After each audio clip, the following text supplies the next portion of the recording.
Hello guys. Let's go for a competitive.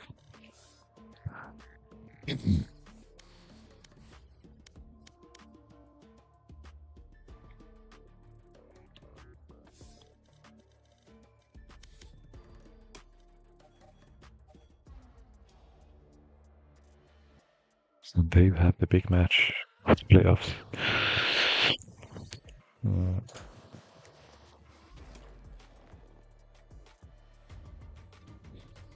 Match found.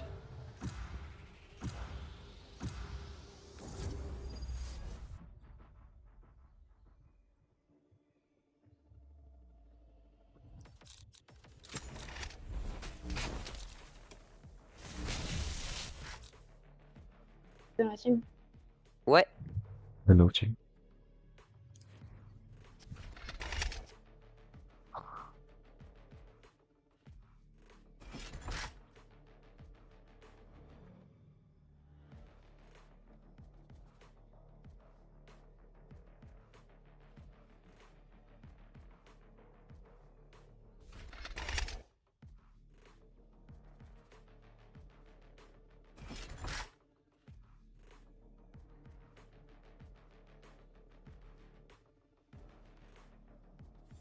Stand in my way. I dare you.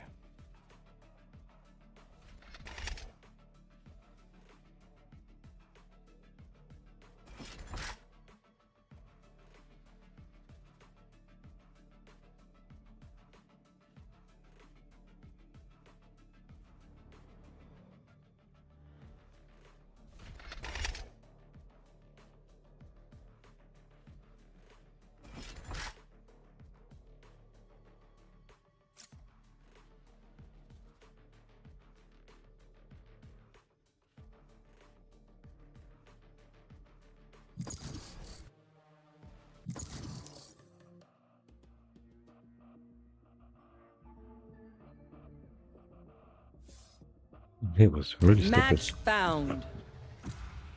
I changed from Smoker to Reyna. This again.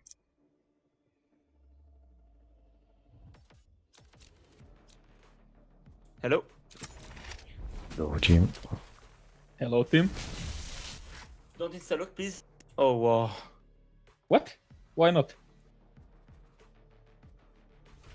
Parce que t'es un putain de français, arrête de faire genre que tu parles anglais. Croissant. Do you like the croissant? No, I like chocolatine. Croissant.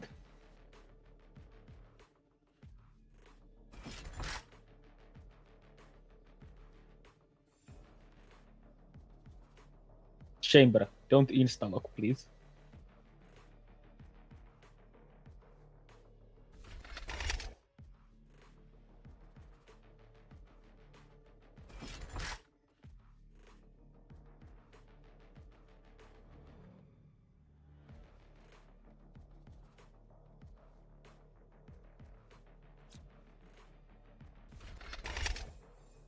Stand in my way.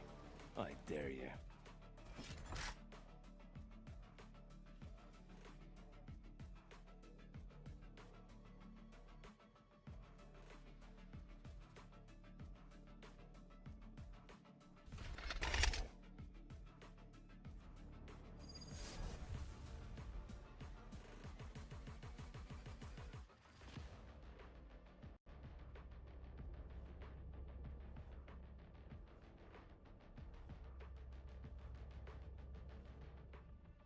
Omen, you still remember the code of our former employer, right? I remember that it always ended in death.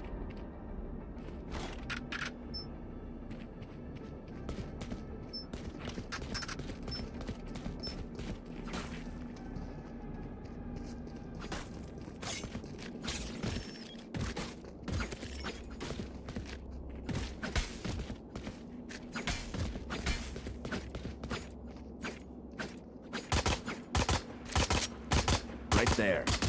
Reloading. Right there. Let's play slow.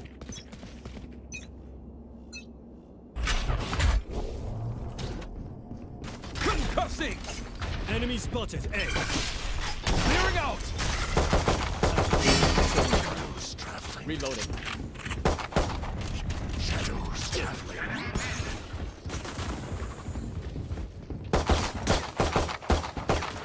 Carrier's dead. My bolt is still. Spike down A. Guys, please push.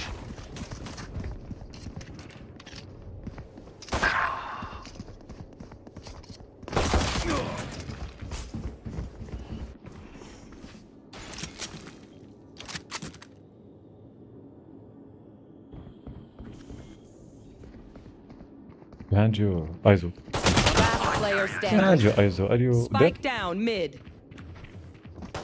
Long. Oh boy. Okay, which gun to pick this time?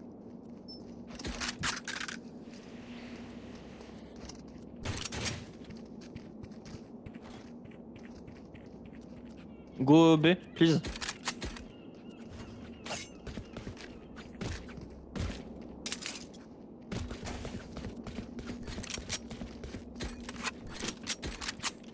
Focus now.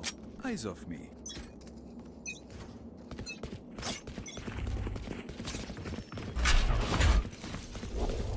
Forever! Plastic! Going out. Reloading. Cutting through.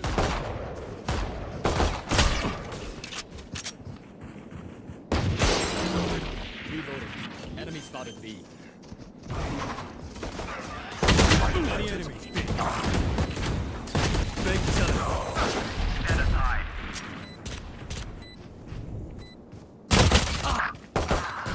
Excusez-moi. Last player standing.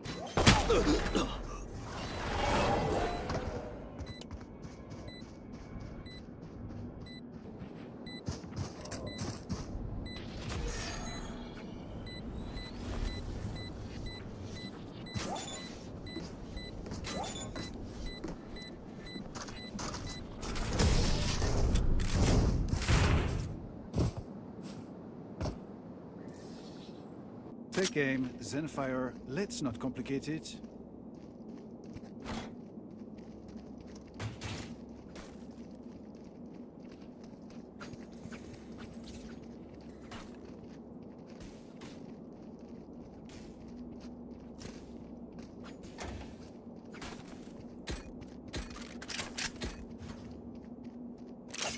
Omen, do what you do. Cover going out. Nice. Blinding! Concussing!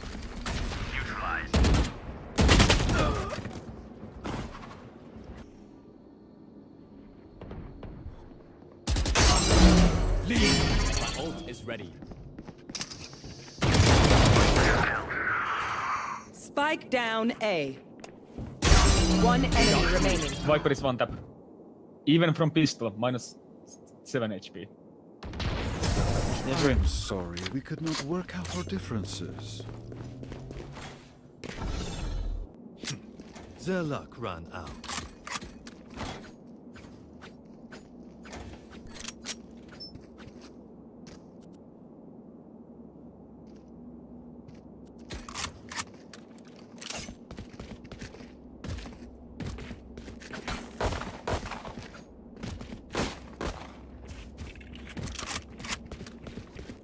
Don't let up!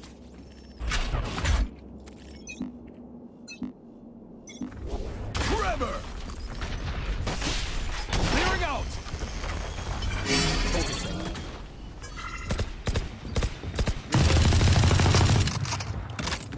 Wait for the wall to go down, then I Go. take side. Go fast. Oh, rotate. Okay.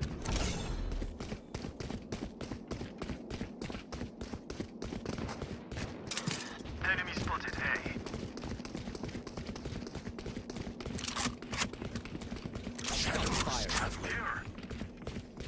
Cover going out.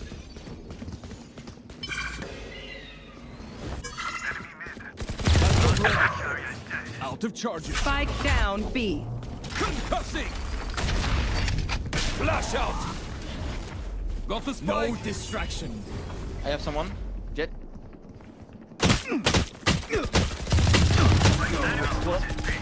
Spike down B. Get out of my way! Last player standing. 30 seconds left. Nice. Away with you. My ult is ready.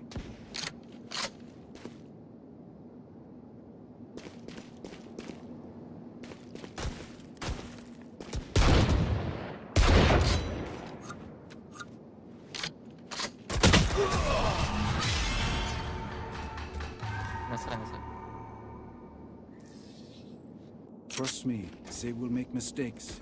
When they do, take advantage.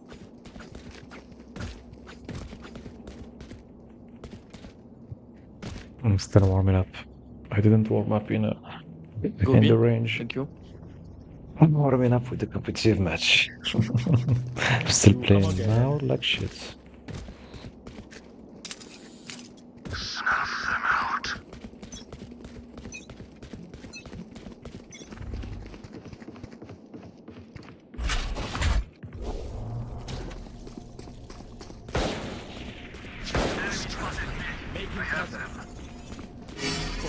Trevor. Breaking down. Drop the spike.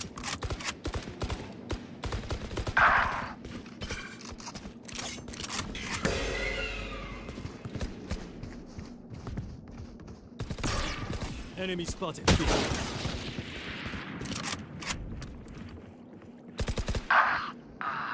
I've got your trail.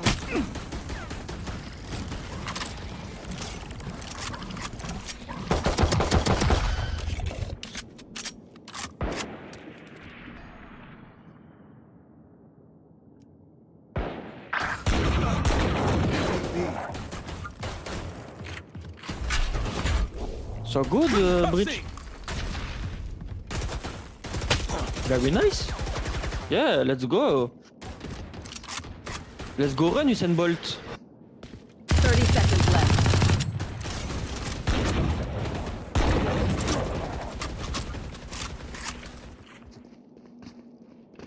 Last player standing.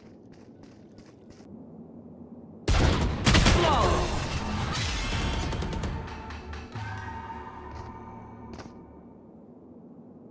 Weapon choice, it is so personal, no?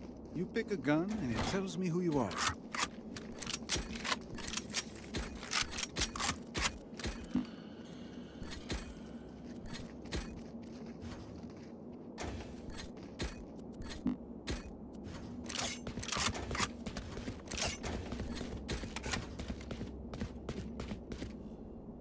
Okay, start fresh.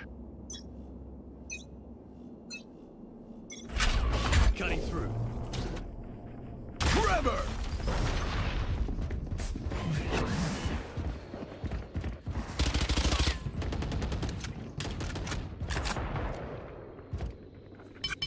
Cover going out. Shadows.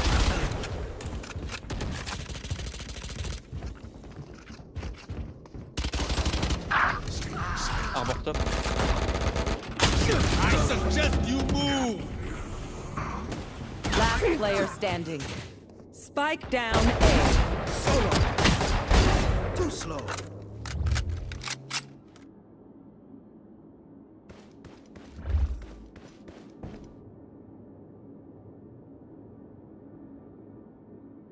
One enemy remaining. That's 3.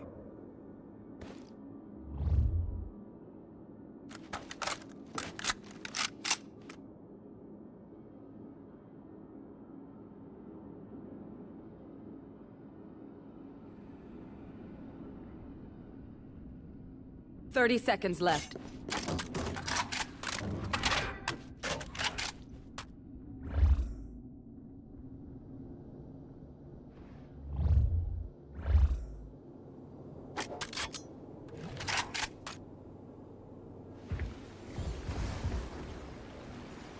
Ten seconds left.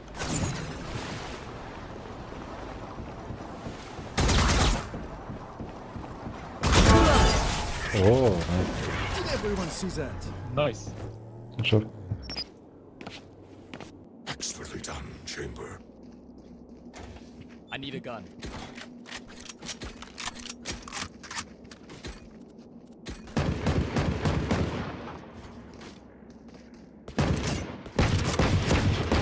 Reloading. Reloading. I need a gun. I will be their nightmare. Concussing!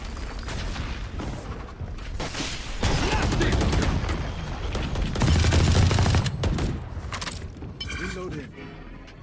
My ult's ready. Average. On top, Jett. Shadows traveling. Cover going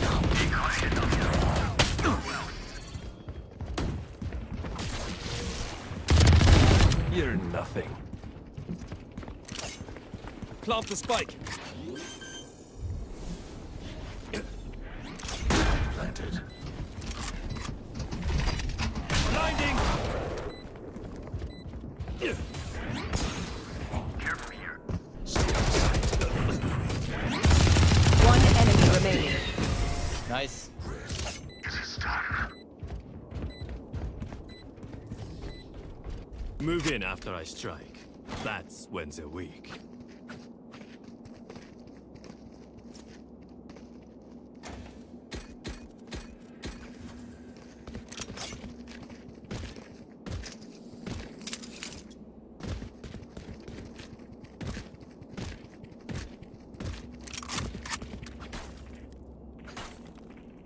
Every choice matters.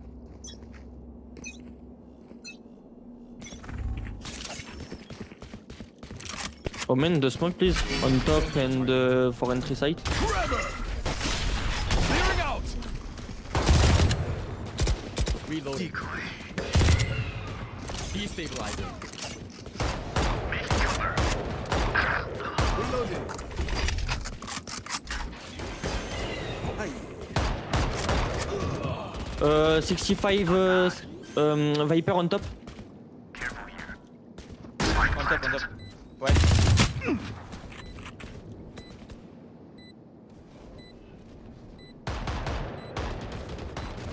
Next, my ult is ready. On top, Viper. One enemy remaining. Did I kill you now after all this time? Ironic. When we go out there, someone dies. Carry that weight. I can buy. Yoru, I can buy for you.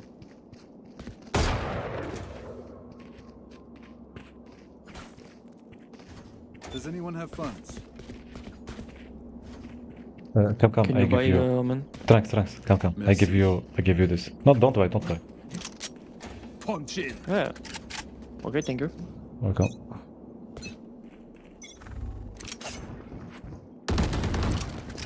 Enemy spotted. Concussing. Blasting.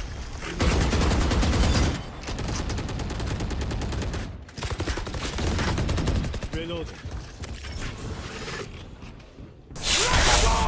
Let's go. Cover going out. Get out of my way!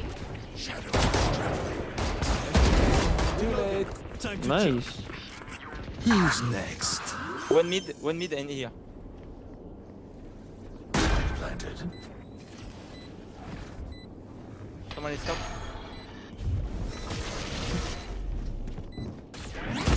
Skye, stop. I've got your trail. 80. Just play time, Omen, okay? Cover. Last player standing. One enemy remaining. Good job. Nice. How do I get away with these things? I'm ready.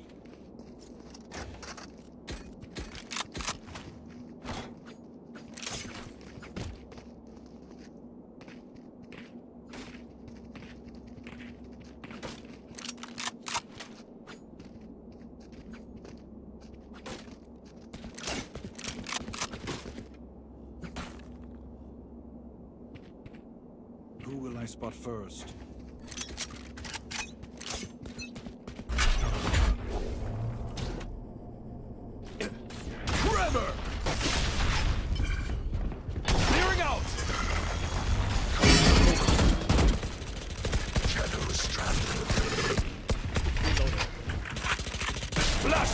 Fire.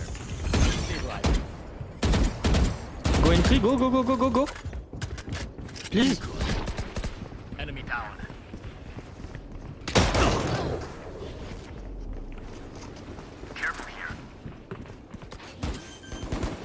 On top. Spike down A. I got the spike. Viper have one HP.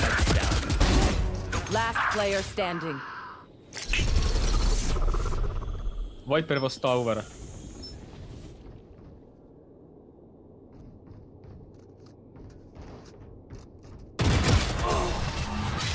Senti. I'll pick them apart. You clean up whatever's left.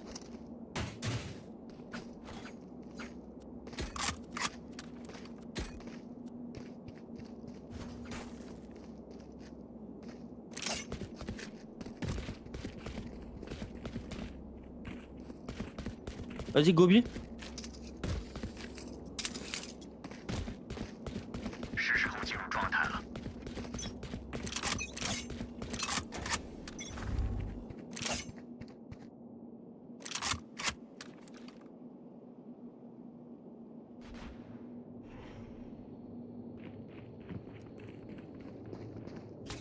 Shadows traveling.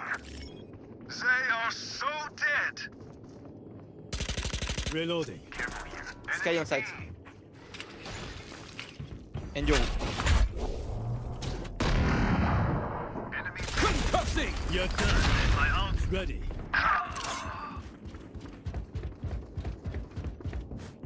Let's go B, les gars. My ult is ready. Rotate.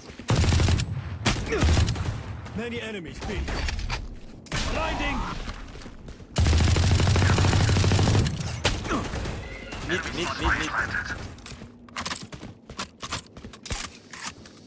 Careful here. Enemy spotted mid. No distractions.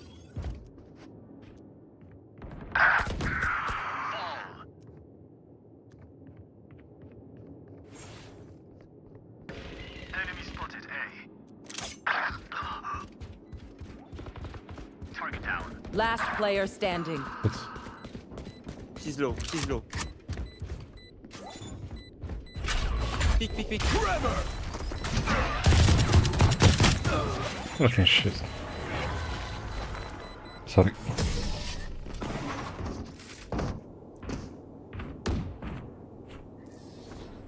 Last round in the half.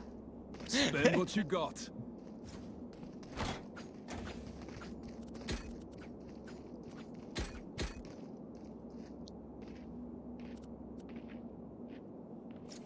I need a drop.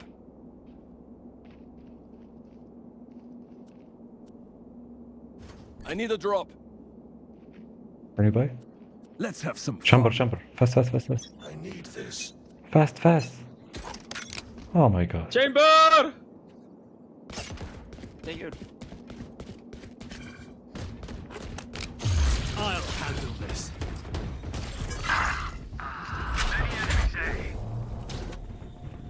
Concussing! Blasting! Amateur.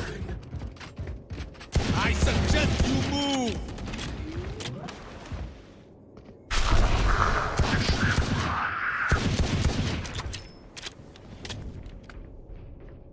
Go. Enemy A. Flash out! Thanks.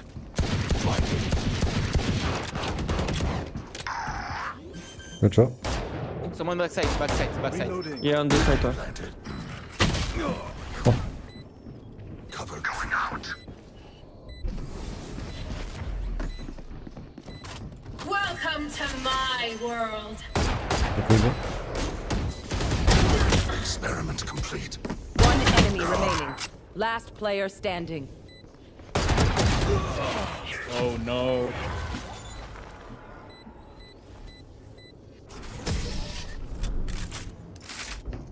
Who's next? Switching sides. I hate waiting. Let's do this.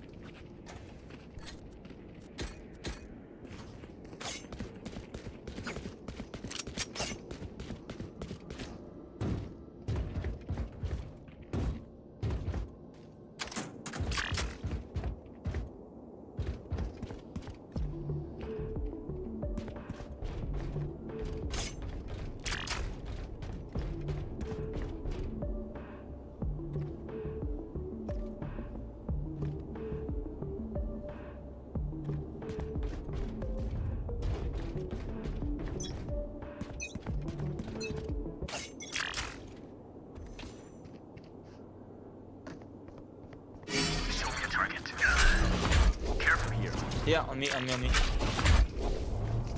Forever! Blinding!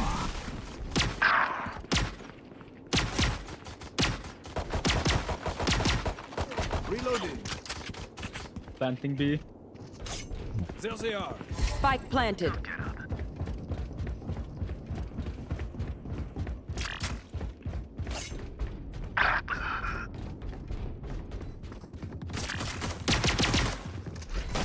Clearing out!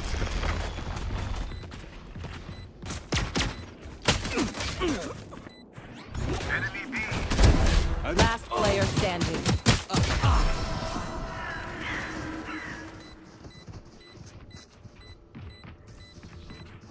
Never show weakness.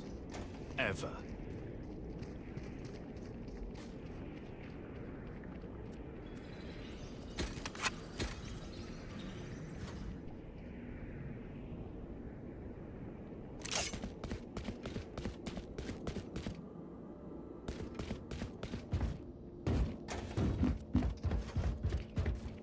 Not just a shadow.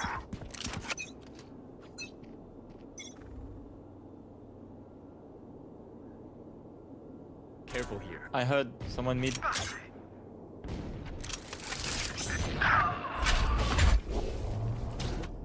Concussing!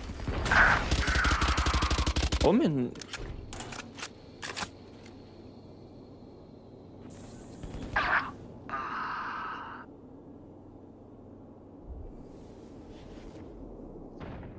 Enemy spotted mid. Too late. Last player standing.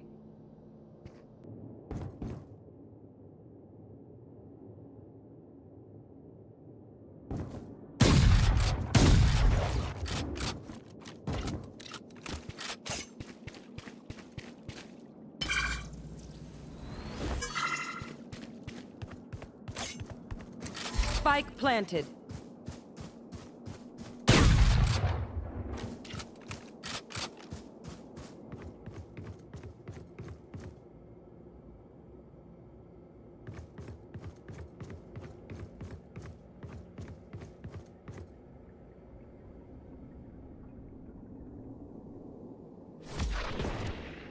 Decoy.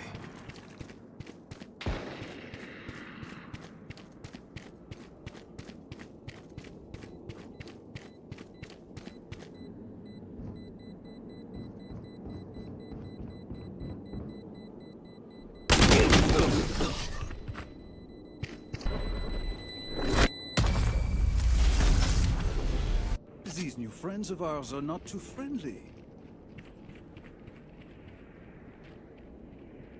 No. Kenakan diri dari Warrior. Ya. Banyak.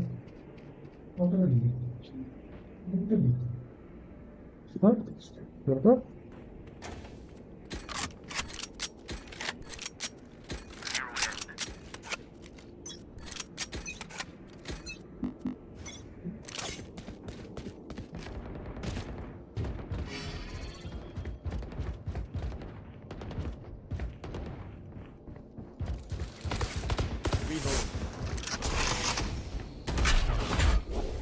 Forever! Out of charges.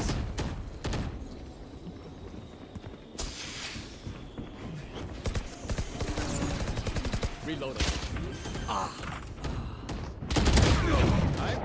Spike planted.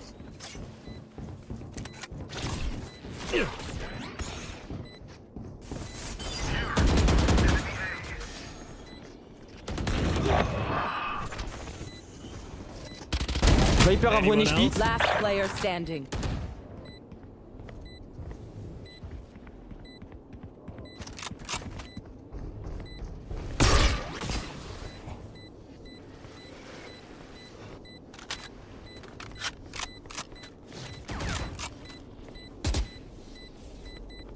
Go safe, safe.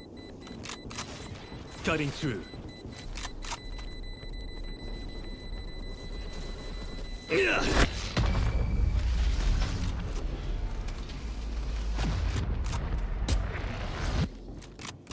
The dimensional fabric here is thin. I'll tear through.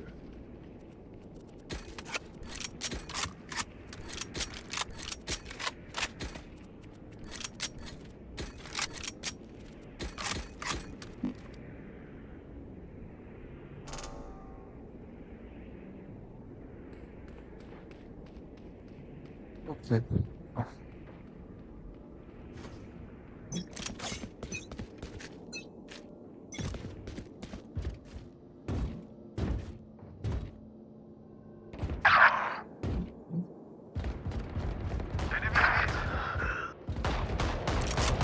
Pardon, monsieur. Spike planted.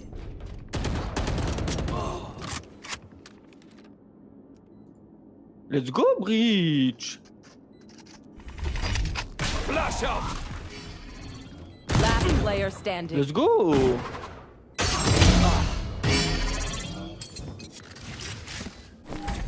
Stopping fire.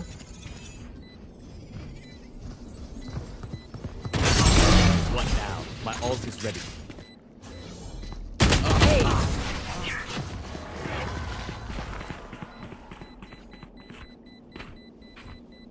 My burden never ends.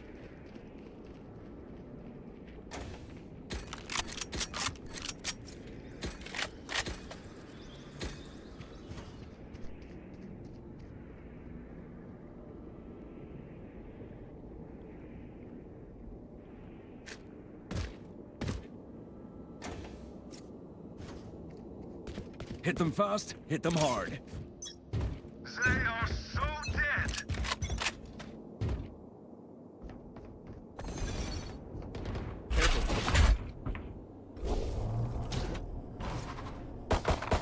Concussing! Blasting!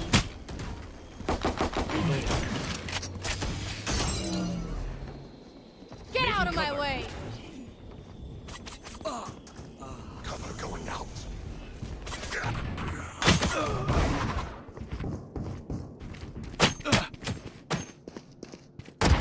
Last player standing. Be great! Thanks! Thanks for the information! Match point. If you are not doing well, keep trying. We must keep up appearances.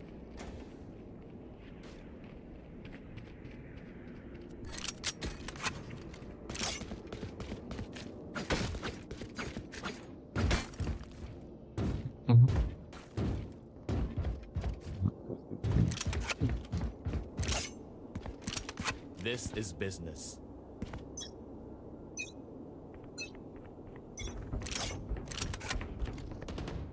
Breaking them. No distraction. Welcome to my world! Spike planted. Nice smoke, Omen. I've got your trail. Cutting through.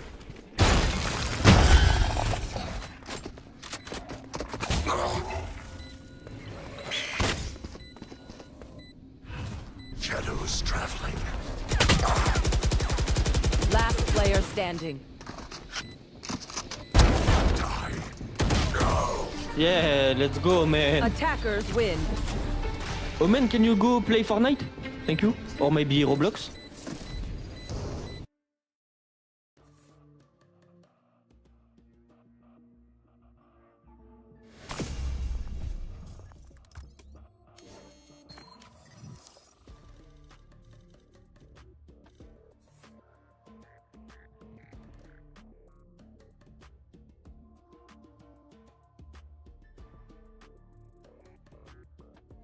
Petrus. First, it must involve agape, and I'll tell you more about this later. Second, it has to have practical application in your life. Otherwise, wisdom becomes a useless thing and deteriorates, like a sword that is never used. And finally, it has to be a path that can be followed by anyone. Like the road you are walking now, the road to Santiago. We walked for the rest of the afternoon, and only when the sun began to disappear behind the mountains did Petrus decide to stop again. All around us, the highest peaks of the Pyrenees still shone in the last light of day. Petrus told me to clear a small area on the ground and to kneel there. The first ram practice will help you to achieve rebirth. You will have to do the exercise for 7 consecutive days, each time trying to experience in some different way your first contact with the world. You know how difficult it was for you to make the decision to drop everything and come here to walk the road to Santiago in search of a sword. But this was difficult only because you were a prisoner of the past. You had been defeated before, and you were afraid that it could happen again. You had already achieved things, and you were afraid you might lose them. But at the same time, something stronger than any of that prevailed. The desire to find your sword. So you decided to take the risk. I said that he was right, but that I still had the worries he described. That doesn't matter. The exercise, little by little, will free you from the burdens that you have created in your life. And Petrus taught me the first ram practice, the seed exercise. Do it now for the first time, he said. I lowered my head between my knees, breathed deeply, and began to relax. My body obeyed without question, perhaps because we had walked so far during the day and I was exhausted. I began to listen to the sound of the earth, muffled and harsh, and bit by bit I transformed myself into a seed. I didn't think. Everything was dark, and I was asleep at the center of the earth. Suddenly, something moved. It was a part of me, a minuscule part of me that wanted to awaken, that said that I had to leave this place because there was something else up there. I wanted to sleep, but this a part insisted. I began to move my fingers, and my fingers began to move my arms, but they were neither fingers nor arms. They were a small shoot that was fighting to overcome the force of the earth and to move in the direction of that something up there. I felt my body begin to follow the movement of my arms. Each second seemed like an eternity, but the seed needed to be born. It needed to know what that something up there was. With immense difficulty, my head, then my body began to rise. Everything was too slow, and I had to fight against the force that was pushing me down toward the center of the earth where before I had been tranquil, dreaming an eternal dream. But I was winning, and finally I broke through something and was upright. The force that had been pressing down on me suddenly ceased. I had broken through the earth and was surrounded by that something up there. The something up there was the field. I sensed the heat of the sun, the hum of the mosquitoes, the sound of a river that ran in the distance. I arose slowly, with my eyes closed, and felt that at any moment I was going to become dizzy and fall to the ground. But meanwhile I continued to grow. My arms were spreading and my body stretching. There I was, being reborn, wanting to be bathed both inside and out by the immense sun that was shining and that was asking me to continue to grow more, stretch more, and embrace it with all of my branches. I was stretching my arms more and more, and the muscles throughout my body began to hurt. I felt that I was 1,000 meters tall and that I could embrace mountains. And my body was expanding until the pain in my muscles became so intense that I couldn't bear it, and I screamed. The seed exercise. Kneel on the ground. Then seat yourself on your heels and bend forward so that your head touches your knees. Stretch your arms behind you. You are now in a fetal position. Relax, releasing all of your tensions. Breathe calmly and deeply. Little by little you will perceive that you are a tiny seed, cradled in the comfort of the earth. Everything around you is warm and delicious. You are in a deep, restful sleep. Suddenly a finger moves. The shoot no longer wants to be a seed. It wants to grow. Slowly you begin to move your arms, and then your body will begin to rise, straightening up until you are seated on your heels. Now you begin to lift your body up, and slowly you become erect, still kneeling on the ground. The moment has come to break completely through the earth. You begin to rise slowly, placing one foot on the ground, then the other, fighting against the disequilibrium just as a shoot battles to make its own space, until finally you are standing. Imagine the area about you, the sun, the water, the wind, and the birds. Now you are a shoot that is beginning to grow. Slowly raise your arms toward the sky. Then stretch yourself more and more, as if you want to grasp the enormous sun that shines above you, giving you strength and attracting you. Your body begins to become more and more rigid, all of your muscles strain, and you feel yourself to be growing. You become huge. The tension increases more and more until it becomes painful, unbearable. When you can no longer stand it, scream and open your eyes. Repeat this exercise for 7 consecutive days, always at the same time. I opened my eyes, and Petrus was there in front of me, smiling and smoking a cigarette. The light of day had not yet disappeared, but I was surprised to see that the sun was not as bright as I had imagined. I asked if he wanted me to describe the sensations, and he said no. This is a very personal thing, and you should keep it to yourself. How can I judge it? The sensations are yours, not mine. Petrus said that we were going to sleep right there. We built a small fire, drank what was left of his wine, and I made some sandwiches with a foie gras that I had bought before I reached Suncheon. Petrus went to the stream that ran nearby and caught some fish, which he fried over the fire. And then we crawled into our sleeping bags. Among the greatest sensations that I have experienced in my life were those I felt on that unforgettable first night on the road to Santiago.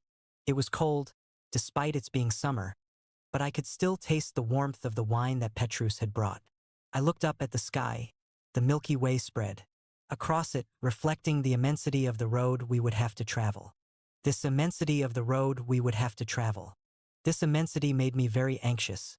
It created a terrible fear that I would not be able to succeed, that I was too small for this task. Yet today I had been a seed and had been reborn. I had discovered that although the earth and my sleep were full of comfort, the life up there was much more beautiful. And I could always be reborn, as many times as I wanted, until my arms were long enough to embrace the earth from which I had come. The Creator and the created.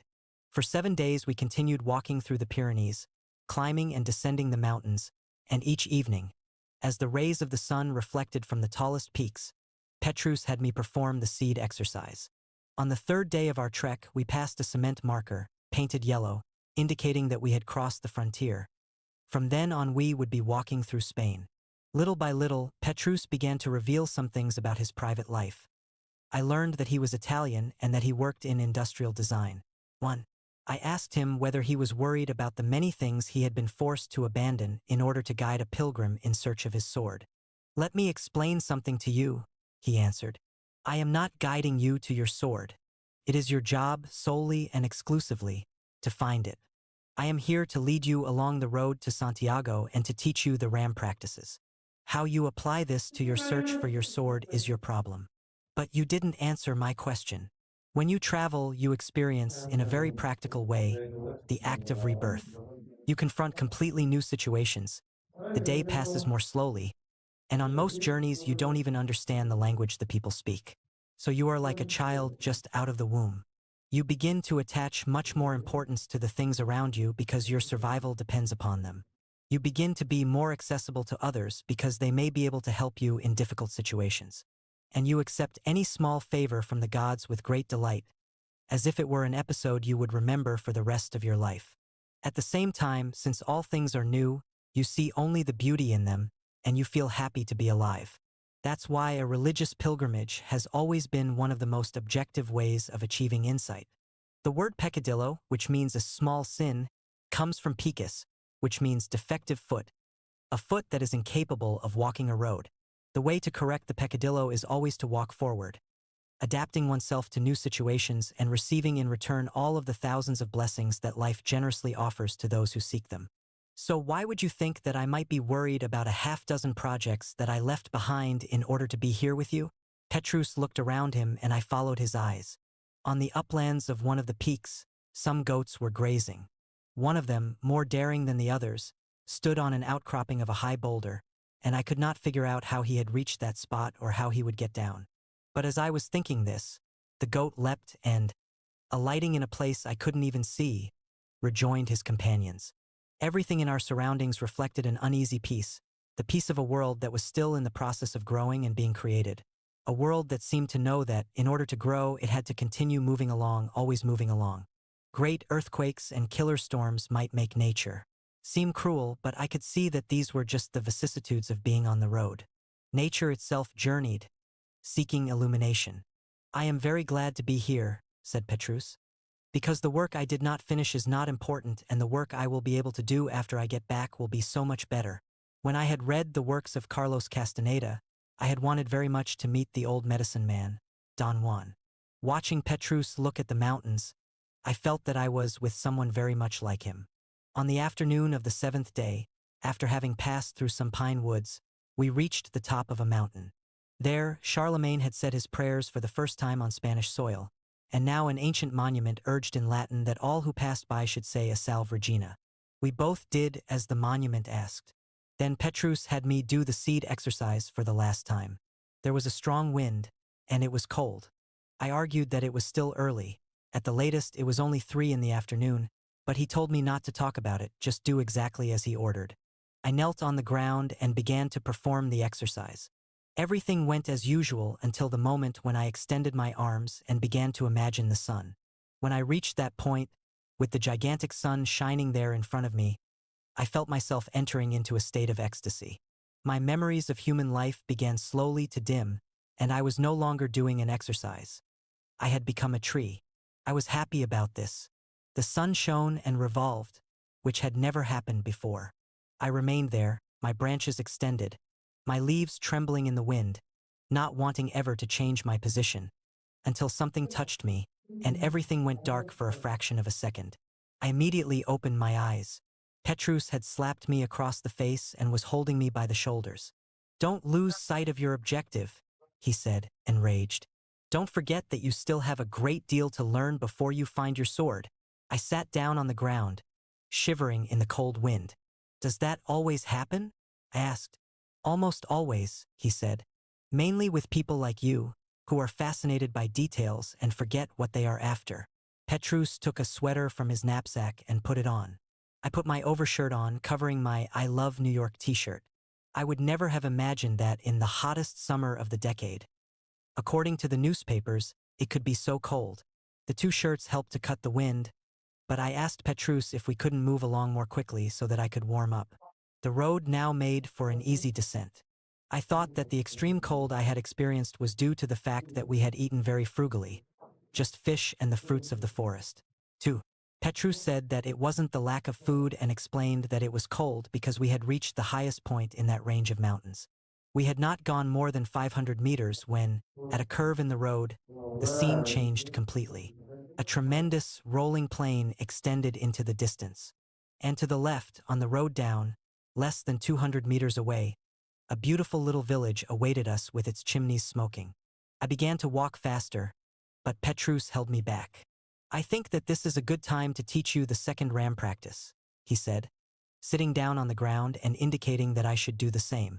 I was irritated, but I did as he asked. The sight of the small village with its inviting chimney smoke had really upset me. Suddenly I realized that we had been out in the woods for a week. We had seen no one and had been either sleeping on the ground or walking throughout the day. I had run out of cigarettes, so I had been smoking the horrible roller tobacco that Petrus used. Sleeping in a sleeping bag and eating unseasoned fish were things that I had loved when I was 20. But here on the road to Santiago, they were sacrifices. I waited impatiently for Petrus to finish rolling his cigarette. While I thought about the warmth of a glass of wine in the bar, I could see less than 5 minutes down the road. Petrus, bundled up in his sweater, was relaxed and looked out over the immense plain. "What do you think about this crossing of the Pyrenees?" he asked after a while. "Very nice," I answered, not wanting to prolong the conversation. It must have been nice, because it took us 6 days to go a distance we could have gone in one. I could not believe what he was saying. He pulled out the map and showed me the distance. 17 kilometers. "You are so concerned about finding your sword that you forgot the most important thing. You have to get there.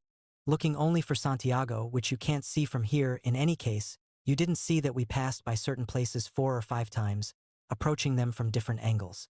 Now that Petrus mentioned it, I began to realize that Mount Ichishegi, the highest peak in the region, had sometimes been to my right and sometimes to my left. Although I had noticed this, I had not drawn the only possible conclusion, that we had gone back and forth many times. All I did was to follow different routes, using the paths made through the woods by the smugglers. But it was your responsibility to have seen that. This happened because the process of moving along did not exist for you. The only thing that existed was your desire to arrive at your goal. Well, what if I had noticed? We would have taken 7 days anyway, because that is what the RAM practices call for. But at least you would have approached the Pyrenees in a different way. I was so surprised that I forgot about the village and the temperature. "When you are moving toward an objective," said Petrus, "it is very important to pay attention to the road. It is the road that teaches us the best way to get there. and the road enriches us as we walk its length. You can compare it to a sexual relationship. The caresses of foreplay determine the intensity of the orgasm. Everyone knows that. And it is the same thing when you have an objective in your life. It will turn out to be better or worse depending on the route you choose to reach it and the way you negotiate that route. That's why the second RAM practice is so important. It extracts from what we are used to seeing every day the secrets that because of our routine we never see. And then Petrus taught me the speed exercise. In the city, amid all the things we have to do every day, this exercise should be done for 20 minutes. But since we are on the strange road to Santiago, we should wait an hour before getting to the village. The speed exercise. Walk for 20 minutes at half the speed at which you normally walk. Pay attention to the details, people, and surroundings. The best time to do this is after lunch. Repeat the exercise for 7 days. The cold, about which I had already forgotten, returned, and I looked at Petrus with desperation. But he paid no attention. He got up, grabbed his knapsack, and began to walk the 200 meters to the village with an exasperating slowness. At first, I looked only in the direction of the tavern, a small, ancient, 2-story building with a wooden sign hanging above the door. We were so close that I could even read the year when the tavern had been built, 1652. We were moving, but it seemed as if we had not left our original spot. Petrus placed one foot in front of the other very slowly, and I did the same. I took my watch from my knapsack and strapped it on my wrist. "It's going to be worse that way," he said, "because time isn't something that always proceeds at the same pace. It is we who determine how quickly time passes." I began to look at my watch every minute and found that he was right. The more I looked at it, the more slowly the minutes passed. I decided to take his advice, and I put the watch back in my knapsack. I tried to pay more attention to the road, the plain, and the stones I stepped on, but I kept looking ahead to the tavern, and I was convinced that we hadn't moved at all. I thought about telling myself some stories, but the exercise was making me anxious, and I couldn't concentrate.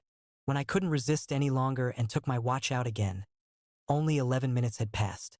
"Don't make a torture out of this exercise, because it wasn't meant to be that," said Petrus.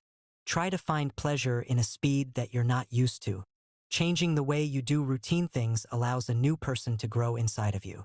But when all is said and done, you're the one who must decide how you handle it." The kindness expressed in his final phrase calmed me down a bit. If it was I who decided what I would do, then it was better to take advantage of the situation. I breathed deeply and tried not to think. I put myself into a strange state, one in which time was something distant and of no interest to me. I calmed myself more and more and began to perceive the things that surrounded me through new eyes. My imagination, which was unavailable when I was tense, began to work to my advantage. I looked at the small village there in front of me and began to create a story about it. How it had been built, the pilgrims that had passed through it, the delight in finding people and lodging after the cold wind of the Pyrenees. At one point, I sensed that there was in the village a strong, mysterious, and all-knowing presence. My imagination peopled the plain with knights and battles.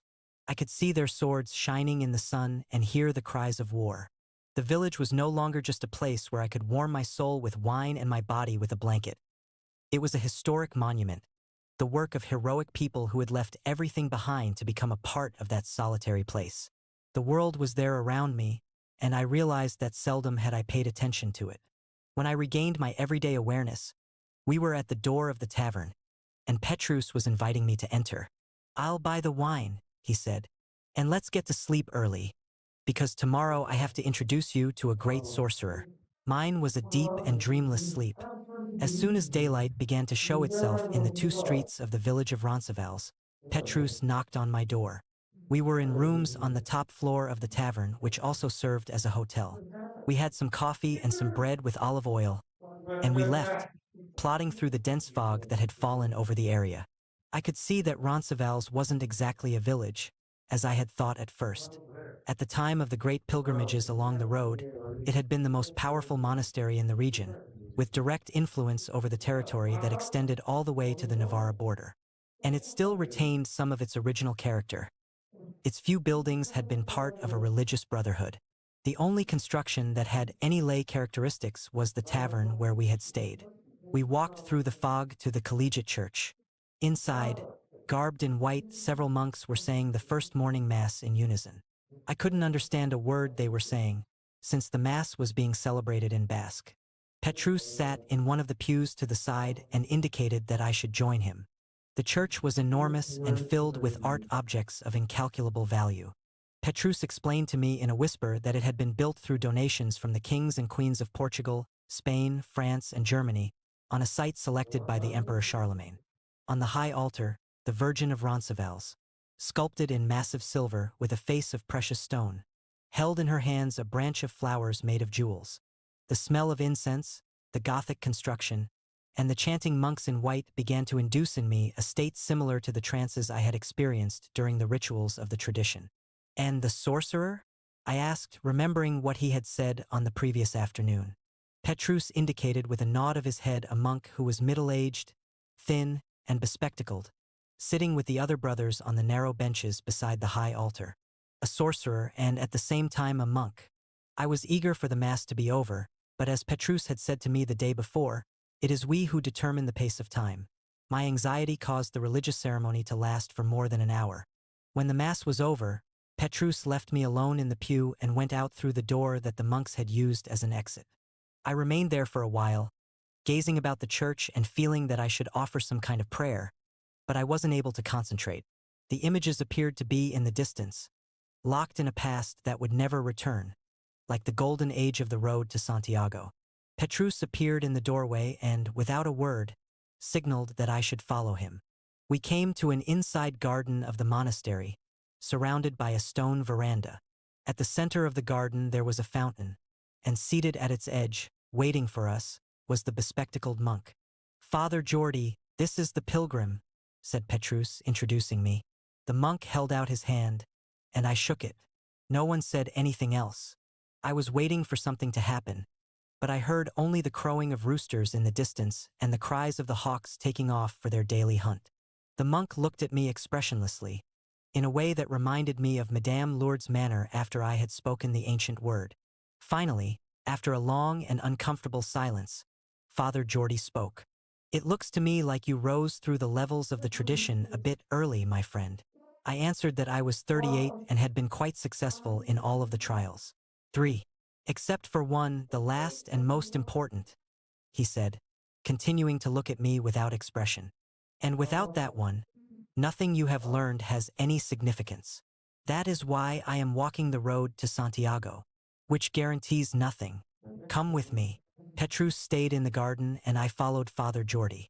We crossed the cloisters, passed the place where a king was buried, Sancho the Strong, and went to a small chapel set among the group of main buildings that made up the monastery of Roncesvalles. There was almost nothing inside. Only a table, a book, and a sword that wasn't mine. Father Jordi sat at the table, leaving me standing. He took some herbs and lit them, filling the place with their perfume. More and more, the situation reminded me of my encounter with Madame Lourdes. "First, I want to tell you something," said Father Jordi. "The Jacobean route is only one of 4 roads. It is the road of the spades, and it may give you power, but that is not enough. What are the other 3? You know at least 2 others, the road to Jerusalem, which is the road of the hearts or of the Grail, and which endows you with the ability to perform miracles, and the road to Rome, which is the road of the clubs. It allows you to communicate with other worlds. So what's missing is the road of the diamonds to complete the 4 suits of the deck," I joked. And the father laughed. "Exactly. That's the secret road. If you take it someday, you won't be helped by anybody. For now, let us leave that one aside. Where are your scallop shells?" I opened my knapsack and took out the shells on which stood the image of Our Lady of the Visitation. He put the figure on the table. He held his hands over it and began to concentrate. He told me to do the same. The perfume in the air was growing stronger. Both the monk and I had our eyes open, and suddenly I could sense that the same phenomenon was occurring as had taken place at Itachiaea. The shells glowed with a light that did not illuminate. The brightness grew and grew, and I heard a mysterious voice, emanating from Father Jordi's throat, saying, "Wherever your treasure is, there will be your heart." It was a phrase from the Bible, but the voice continued, "And wherever your heart is, there will be the cradle of the second coming of Christ. Like these shells, the pilgrim is only an outer layer. When that layer, which is a stratum of life, is broken, life appears, and that life is comprised of a gape. He drew back his hands, and the shells lost their glow. Then he wrote my name in the book that was on the table. Along the road to Santiago, I saw only 3 books where my name was written. Madame Lourdes, Father Jordy's, and the Book of Power, where later I was to write my own name. That's all, he said. You can go with the blessing of the Virgin of Roncesvalles and of Santiago of the Sword. The Jacobean route is marked with yellow pointers, painted all the way across Spain, said the monk, as we returned to the place where Petrus was waiting. If you should lose your way at any time, look for the markers on trees, on stones, and on traffic signs, and you will be able to find a safe place. I have a good guide, but try to depend mainly on yourself, so that you aren't coming and going for 6 days in the Pyrenees. So the monk already knew the story. We found Petrus and then said goodbye. As we left Roncesvalles that morning, the fog had disappeared completely. A straight, flat road extended in front of us, and I began to see the yellow markers Father Jordy had mentioned. The knapsack was a bit heavier because I had bought a bottle of wine at the tavern, despite the fact that Petrus had told me that it was unnecessary.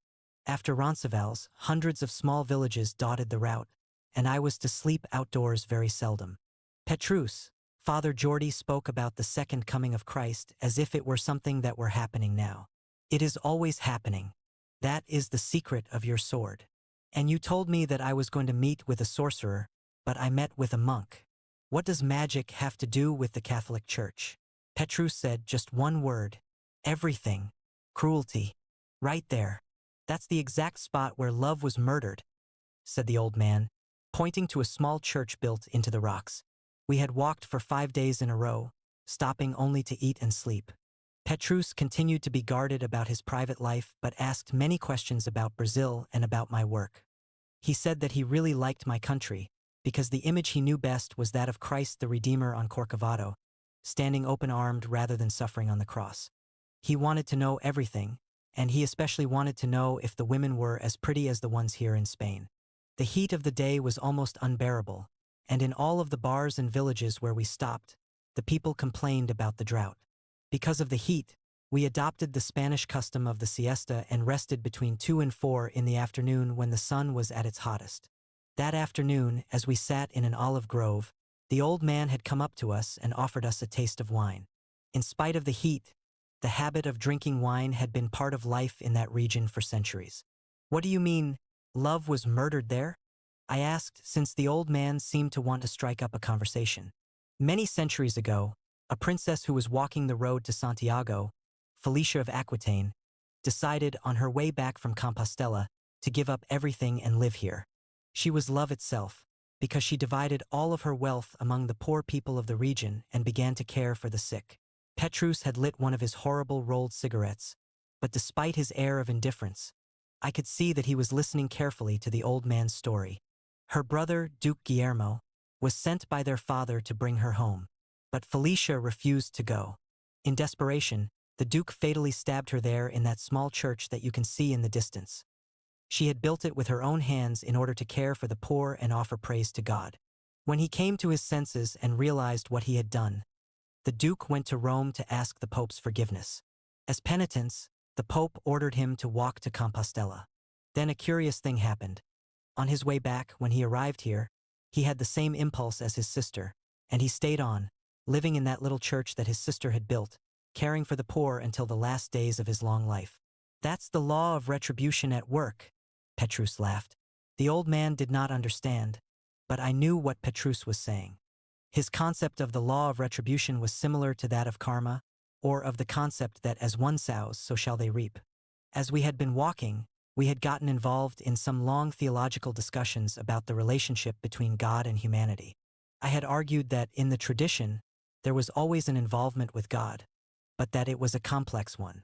The path to God, for me, was quite different from the one we were following on the road to Santiago, with its priests who were sorcerers, its gypsies who were devils, and its saints who performed miracles. All of these things seemed to me to be primitive and too much connected with Christianity. They lacked the fascination, the elegance, and the ecstasy that the rituals of the tradition evoked in me. Petrus, on the other hand, argued that the guiding concept along the road to Santiago was its simplicity, that the road was one along which any person could walk, that its significance could be understood by even the least sophisticated person, and that, in fact, only such a road as that could lead to God. So Petrus thought my relationship to God was based too much on concept, on intellect, and on reasoning. I felt that his was too simplistic and intuitive. You believe that God exists, and so do I, Petrus had said at one point. So God exists for both of us. But if someone doesn't believe in him, that doesn't mean God ceases to exist. Nor does it mean that the non-believer is wrong. Does that mean that the existence of God depends on a person's desire and power? I had a friend once who was drunk all the time but who said 3 Hail Marys every night. His mother had conditioned him to do so ever since he was a child. Even when he came home helplessly drunk, and even though he did not believe in God, my friend always said his 3 Hail Marys. After he died, I was at a ritual of the tradition, and I asked the spirit of the ancients where my friend was. The spirit answered that he was fine and that he was surrounded by light. Without ever having had the faith during his life, the 3 prayers he had said ritualistically every day had brought him salvation. God was manifest in the caves and in the thunderstorms of prehistory. After people began to see God's hand in the caves and thunderstorms, they began to see him in the animals and in special places in the forest. During certain difficult times, God existed only in the catacombs of the great cities. But through all of time, he never ceased to live in the human heart in the form of love. In recent times, some thought that God was merely a concept, subject to scientific proof. But at this point, history has been reversed, or rather is starting all over again. Faith and love have resumed their importance. When Father Jordi cited that quotation from Jesus, saying that wherever your treasure is, there also would your heart be, he was referring to the importance of love and good works. Wherever it is that you want to see the face of God, there you will see it. And if you don't want to see it, that doesn't matter so long as you are performing good works. When Felicia of Aquitaine built her small church and began to help the poor, she forgot about the God of the Vatican. She became God's manifestation by becoming wiser and by living a simpler life, in other words, through love. It is in that respect that the old man was absolutely right in saying that love had been murdered. Now Petrus said, the law of retribution was operating when Felicia's brother felt forced to continue the good works he had interrupted. Anything is permissible but the interruption of a manifestation of love. When that happens, whoever tried to destroy it is responsible for its recreation. I explained that in my country, the law of return said that people's deformities and diseases were punishments for mistakes committed in previous incarnations. Nonsense, said Petrus. God is not vengeance, God is love. His only form of punishment is to make someone who interrupts a work of love continue it. The old man excused himself, saying that it was late and that he had to get back to work. Petrus thought it was a good time for us to get up, too, and get back on the road. Let's forget all of our discussion about God, he said, as we made our way through the olive trees. God is in everything around us. He has to be felt and lived. And here I am trying to transform him into a problem in logic so that you can understand him. Keep doing the exercise of walking slowly, and you will learn more and more about his presence. 2 days later, we had to climb a mountain called the Peak of Forgiveness. The climb took several hours, and at the top, I was shocked to find a group of tourists sunbathing and drinking beer. Their car radios blasted music at top volume. They had driven up a nearby road to get to the top of the mountain. That's the way it is, said Petrus. Did you expect that you were going to find one of El Cid's warriors up here, watching for the next Moorish attack? As we descended, I performed the speed exercise for the last time. Before us was another immense plain with sparse vegetation burned by the drought. It was bordered by blue mountains. There were almost no trees, only the rocky ground and some cactus. At the end of the exercise, Petrus asked me about my work, and it was only then that I realized that I hadn't thought about it for some time. My worries about business and about the things I had left undone had practically disappeared. Now I thought of these things only at night, and even then I didn't give them much importance. I was happy to be there, walking the road to Santiago. I told Petrus how I was feeling, and he joked, "Any time now you are going to do the same thing as Felicia of Aquitaine." Then he stopped and asked me to put my knapsack on the ground. "Look around you and choose some point to fixate on," he said. I chose the cross on a church that I could see in the distance. Keep your eyes fixed on that point, and try to concentrate only on what I am going to tell you. Even if you feel something different, don't become distracted. Do as I am telling you. I stood there, relaxed, with my eyes fixed on the cross, as Petrus took a position behind me and pressed a finger into the base of my neck. The road you are traveling is the road of power, and only the exercises having to do with power will be taught to you. The journey, which prior to this was torture because all you wanted to do was get there, is now beginning to become a pleasure. It is the pleasure of searching and the pleasure of an adventure. You are nourishing something that's very important, your dreams. We must never stop dreaming. Dreams provide nourishment for the soul, just as a meal does for the body. Many times in our lives we see our dreams shattered and our desires frustrated, but we have to continue dreaming. If we don't, our soul dies, and agape cannot reach it. A lot of blood has been shed in those fields out there. Some of the cruelest battles of Spain's war to expel the Moors were fought on them. Who was in the right or who knew the truth does not matter. What's important is knowing that both sides were fighting the good fight. The good fight is the one we fight because our heart asks it of us. In the heroic ages, at the time of the knights in armor, this was easy. There were lands to conquer and much to do. Today, though, the world has changed a lot, and the good fight has shifted from the battlefields to the fields within ourselves. The good fight is the one that's fought in the name of our dreams. When we're young and our dreams first explode inside us with all of their force, we are very courageous, but we haven't yet learned how to fight.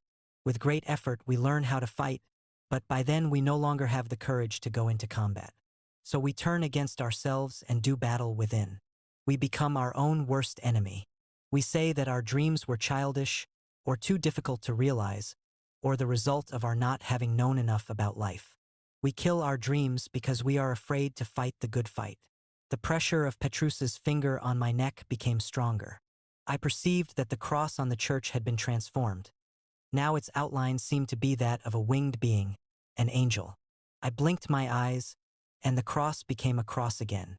The first symptom of the process of our killing our dreams is the lack of time, Petrus continued. The busiest people I have known in my life always have time enough to do everything. Those who do nothing are always tired and pay no attention to the little amount of work they are required to do. They complain constantly that the day is too short. The truth is, they are afraid to fight the good fight. The second symptom of the death of our dreams lies in our certainties. Because we don't want to see life as a grand adventure, we begin to think of ourselves as wise and fair and correct in asking so little of life. We look beyond the walls of our day-to-day existence, and we hear the sound of lances breaking. We smell the dust and the sweat, and we see the great defeats and the fire in the eyes of the warriors. But we never see the delight, the immense delight in the hearts of those who are engaged in the battle. For them, neither victory nor defeat is important. What's important is only that they are fighting the good fight. And finally, the third symptom of the passing of our dreams is peace.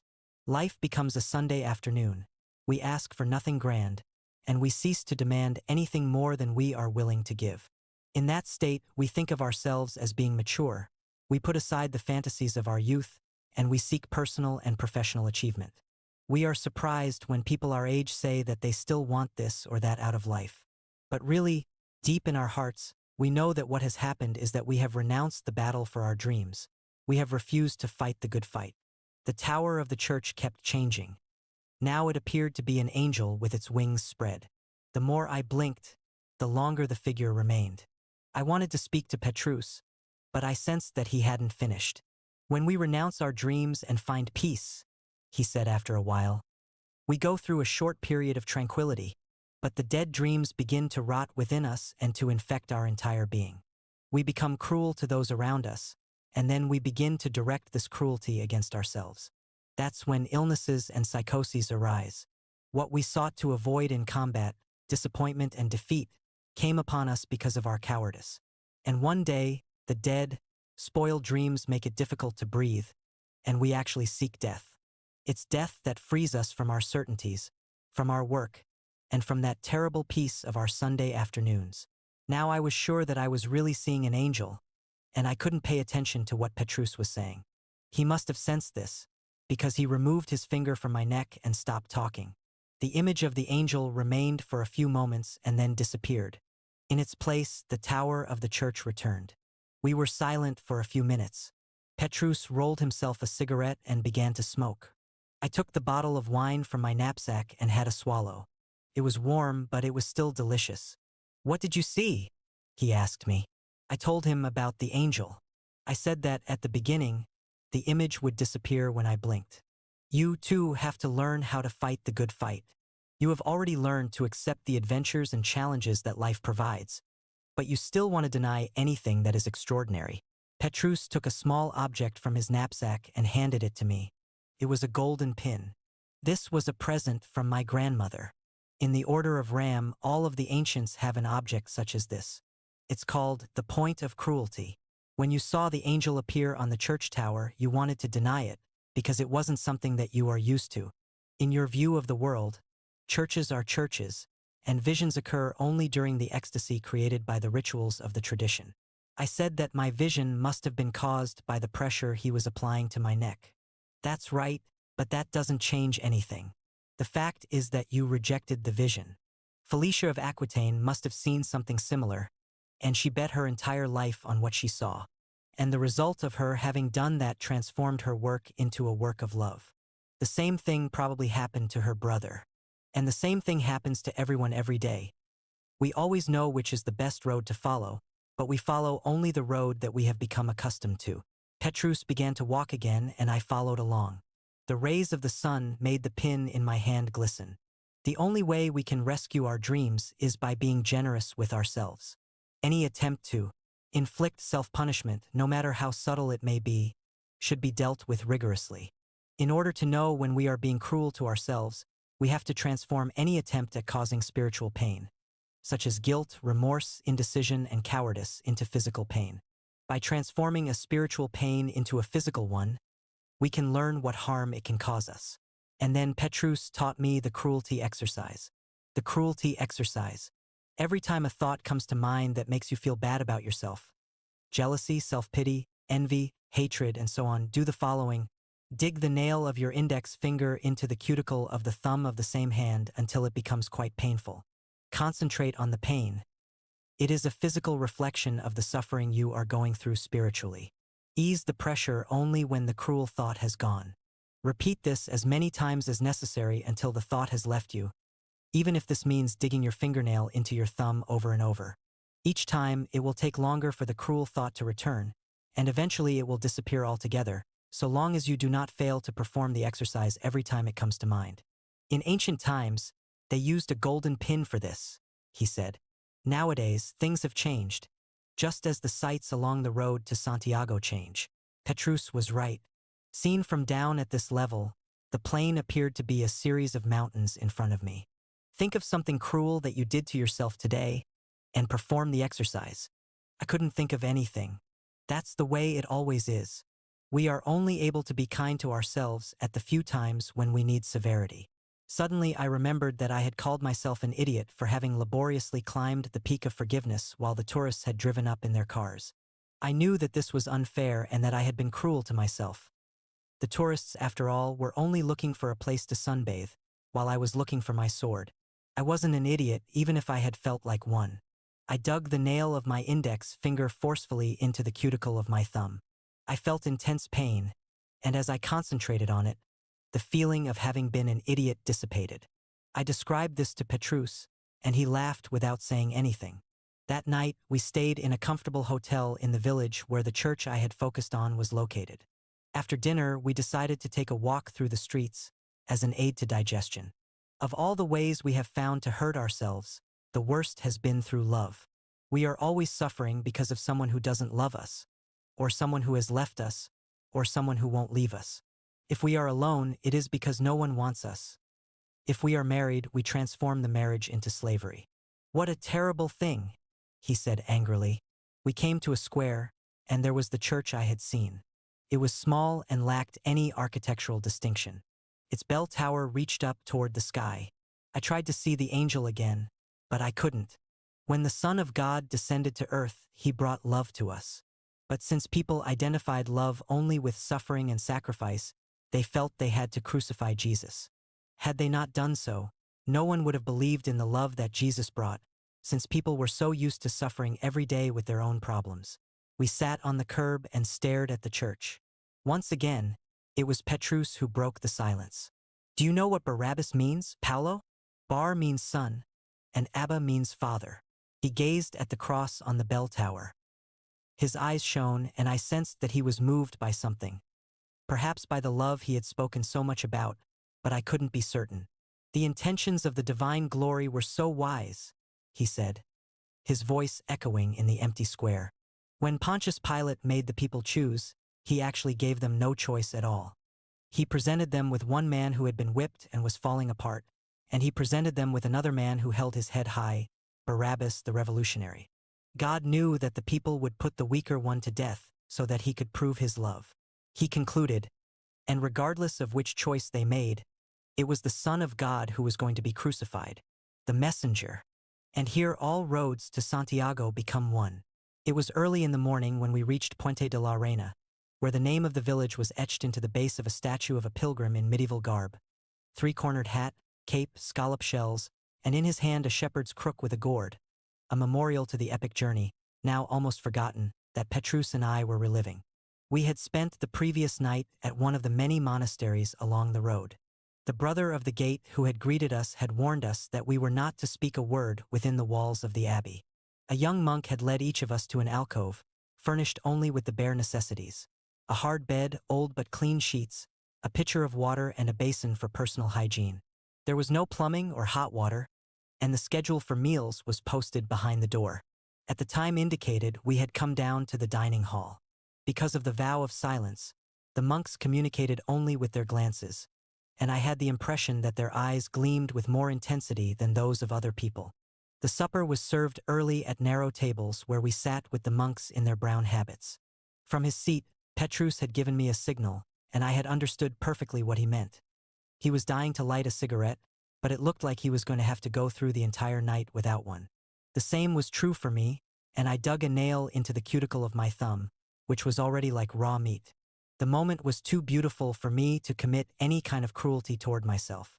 The meal was served: vegetable soup, bread, fish, and wine. Everyone prayed, and we recited the invocation with them. Afterward, as we ate, a monk read from an epistle of St. Paul. But God hath chosen the foolish things of the world to put to shame the wise, and God hath chosen the weak things of the world to put to shame the things which are mighty. Read the monk in a thin, tuneless voice. We are fools for Christ's sake. We are made as the filth of the world, and are the offscouring of all things unto this day. But the kingdom of God is not in word but in power. The admonitions of Paul to the Corinthians echoed off the bare walls of the dining hall throughout the meal. As we entered Puente de la Reyna, we had been talking about the monks of the previous night. I confessed to Petrus that I had smoked in my room, in mortal fear that someone would smell my cigarette burning. He laughed, and I could tell that he had probably done the same thing. St. John the Baptist went into the desert, but Jesus went among the sinners, and he traveled endlessly, Petrus said. That's my preference, too. In fact, aside from the time he had spent in the desert, Jesus had spent all of his life among people. Actually, his first miracle was not the saving of someone's soul nor the curing of a disease, and it wasn't an expulsion of the devil. It was the transformation of water into an excellent wine at a wedding because the wine supply of the owner of the house had run out. After Petrus said this, he suddenly stopped walking.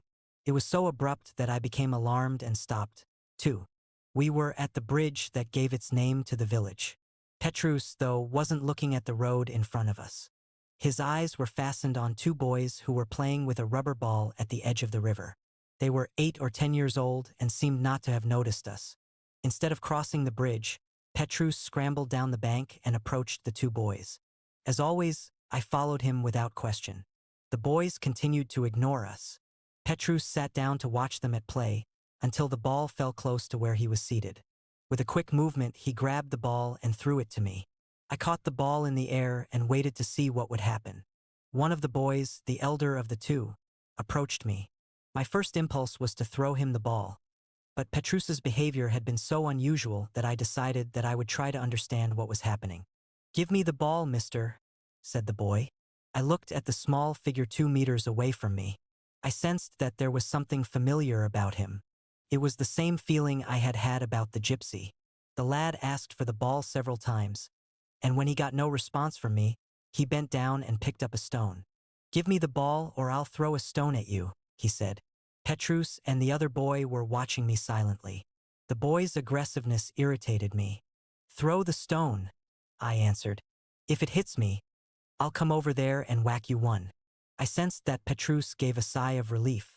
Something in the back of my mind told me that I had already lived through this scene. The boy was frightened by what I said. He let the stone fall and tried a different approach. "There's a relic here in Puente de la Reina. It used to belong to a rich pilgrim.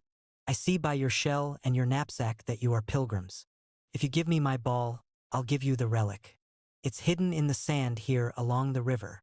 "I want to keep the ball," I answered without much conviction. Actually, I wanted the relic. The boy seemed to be telling the truth. But maybe Petrus needed the ball for some reason, and I didn't want to disappoint him. He was my guide. "Look, mister, you don't need the ball," the boy said, now with tears in his eyes. "You're strong and you've been around and you know the world. All I know is the edge of this river, and that ball is my only toy. Please give it back." The boy's words got to me. But the strangely familiar surroundings and my feeling that I had already read about or lived through the situation made me refuse again. "No, I need the ball. I'll give you enough money to buy another one, even better than this one, but this one is mine." When I said that, time seemed to stop. The surroundings began to change, even without Petrus's finger at my neck. For a fraction of a second, it seemed that we had been transported to a broad, terrifying, ashen desert. Neither Petrus nor the other boy was there, just myself and the boy in front of me. He was older and his features were kinder and friendlier. But there was a light in his eyes that frightened me. The vision didn't last more than a second. Then I was back at Puente de la Reina, where the many roads to Santiago, coming from all over Europe, became one. There in front of me, a boy was asking for his ball, with a sweet, sad look in his eye. Petrus approached me, took the ball from my hand, and gave it to the boy. "Where is the relic hidden?" he asked the boy. "What relic?" he said, as he grabbed his friend's hand, jumped away, and threw himself into the water. We climbed the bank and crossed the bridge. I began to ask questions about what had happened, and I described my vision of the desert, but Petrus changed the subject and said that we should talk about it when we had traveled further from that spot. Half an hour later, we came to a stretch of the road that still showed vestiges of Roman paving. Here was another bridge, this one in ruins, and we sat down to have the breakfast that had been given to us by the monks. Rye bread, yogurt, and goat's cheese. "Why did you want the kids' ball?" Petrus asked me. I told him that I hadn't wanted the ball, that I had acted that way because Petrus himself had behaved so strangely, as if the ball were very important to him. In fact, it allowed you to win out over your personal devil. My personal devil? This was the most ridiculous thing I had heard during the entire trip. I had spent 6 days coming and going in the Pyrenees. I had met a sorcerer priest who had performed no sorcery, and my finger was raw meat because every time I had a cruel thought about myself, from hypochondria to feelings of guilt to an inferiority complex, I had to dig my fingernail into my wounded thumb. But about one thing Petrus was right. My negative thinking had diminished considerably. Still, this story about having a personal devil was something I had never heard, and I wasn't going to swallow it easily. Today, before crossing the bridge, I had a strong feeling of the presence of someone who was trying to give us a warning. But the warning was more for you than for me. A battle is coming on very soon, and you will have to fight the good fight. When you do not know your personal devil, he usually manifests himself in the nearest person. I looked around and I saw those boys playing, and I figured that it was there that he would probably give his warning. But I was only following a hunch. I became sure that it was your personal devil when you refused to give the ball back. I repeated that I had done so because I thought it was what Petrus wanted. Why me? I never said a word. I began to feel a little dizzy. Maybe it was the food, which I was devouring voraciously after almost an hour of walking and feeling hungry. Still, I could not escape the feeling that the boy had seemed familiar. Your personal devil tried 3 classical approaches: a threat, a promise, and an attack on your weak side. Congratulations. You resisted bravely. Now I remembered that Petrus had asked the boy about the relic. At the time, I had thought that the boy's response showed that he had tried to fool me. But he must really have had a relic hidden there. A devil never makes false promises. When the boy could not remember about the relic, your personal devil had gone away. Then he added without blinking, "It is time to call him back.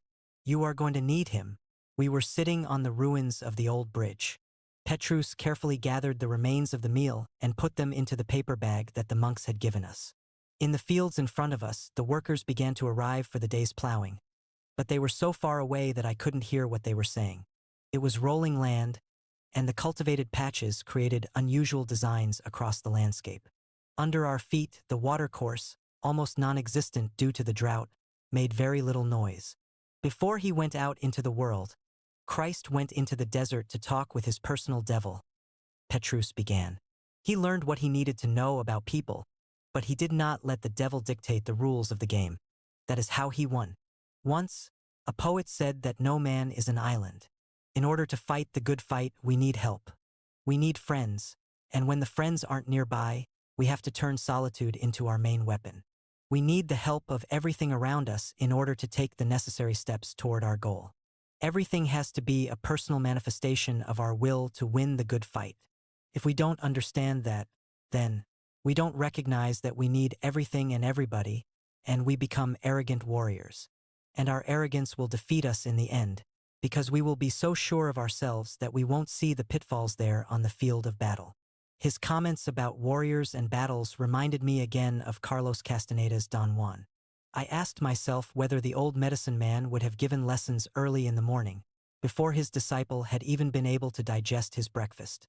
But Petrus continued, "Over and above the physical forces that surround us and help us, there are basically two spiritual forces on our side, an angel and a devil. The angel always protects us and is a divine gift. You do not have to invoke him. Your angel's face is always visible when you look at the world with eyes that are receptive. He is this river, the workers in the field, and that blue sky. This old bridge that helps us to cross the stream was built here by the hands of anonymous Roman legionnaires, and the bridge, too, is the face of your angel. Our grandparents called him the guardian angel. The devil is an angel, too, but he is a free, rebellious force. In antiquity, he was represented by Mercury and by Hermes Trismegistus, the messenger of the gods. His arena is only on the material plane. He is present in the gold of the church because the gold comes from the earth, and the earth is your devil. He is present in our work and in our ways of dealing with money. When we let him loose, his tendency is to disperse himself. When we exorcise him, we lose all of the good things that he has to teach us. He knows a great deal about the world and about human beings. When we become fascinated by his power, he owns us and keeps us from fighting the good fight. So the only way to deal with our messenger is to accept him as a friend, by listening to his advice and asking for his help when necessary, but never allowing him to dictate the rules of the game. Like you did with the boy. To keep the messenger from dictating the rules of the game, it is necessary first that you know what you want and then that you know his face and his name. How can I know them? I asked. And then Petrus taught me the messenger ritual. Wait until night to perform it when it is easier, Petrus said. Today, at your first meeting, he will tell you his name. This name is secret and should never be told to anyone. Not even me. Whoever knows the name of your messenger can destroy you. Petrus got up and we began to walk. Shortly, we reached the field where the farmers were working. We said Buenos dias to them and went on down the road. If I had to use a metaphor, I would say that your angel is your armor, and your messenger is your sword. Armor protects you under any set of circumstances, but a sword can fall to the ground in the midst of a battle, or it can kill a friend, or be turned against its owner. A sword can be used for almost anything, except as something to sit on, he said, laughing. We stopped in a town for lunch, and the young waiter who served us was clearly in a bad mood. He didn't answer any of our questions, he served the meal sloppily, and he even succeeded in spilling coffee on Petrus's shorts. I watched my guide go through a transformation. Furious, he went to find the owner and complained loudly about the waiter's rudeness. He wound up going to the men's room and taking off his shorts. The owner cleaned them and spread them out to dry. As we waited for the 2 o'clock sun to dry Petrus's shorts, I was thinking about everything we had talked about that morning. It was true that most of what Petrus had said about the boy by the river made sense. After all, I had had a vision of the desert and of a face. But that story about the messenger seemed a little primitive to me. For a person with any intelligence here in the 20th century, the concepts of hell, of sin, and of the devil did not make much sense. In the tradition, whose teachings I had followed for much longer than I had followed the road to Santiago, the messenger was a spirit that ruled the forces of the earth and was always a friend. He was often used in magical operations but never as an ally or counselor with regard to daily events. Petrus had led me to believe that I could use the friendship of the messenger as a means to improve my work and my dealings with the world. Beside being profane, this idea seemed to me to be childish. The messenger ritual. 1. Sit down and relax completely. Let your mind wander and your thinking flow without restraint. After a while, begin to repeat to yourself, now I am relaxed, and I am in the deepest kind of sleep. 2. When you feel that your mind is no longer concerned with anything, imagine a billow of fire to your right. Make the flames lively and brilliant. Then quietly say, I order my subconscious to show itself. I order it to open and reveal its magic secrets. Wait a bit and concentrate only on the fire.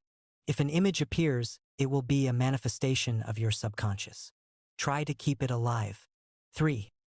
Keeping the fire always to your right, now begin to imagine another billow of fire to your left. When the flames are lively, say the following words quietly. May the power of the Lamb, which manifests itself in everything and everyone, manifest itself in everything and everyone, manifest itself also in me when I invoke my messenger. Name of messenger will appear before me now. 4. Talk with your messenger who should appear between the two fires. Discuss your specific problems, ask for advice, and give him the necessary orders. 5. When your conversation has ended, dismiss the messenger with the following words. I thank the Lamb for the miracle I have performed. May, name of messenger, return whenever he is invoked, and when he is far away, may he help me to carry on my work. Note, on the first invocation or during the first invocations, depending on the ability of the person performing the ritual to concentrate, do not say the name of the messenger. Just say he. If the ritual is well performed, the messenger should immediately reveal his name telepathically.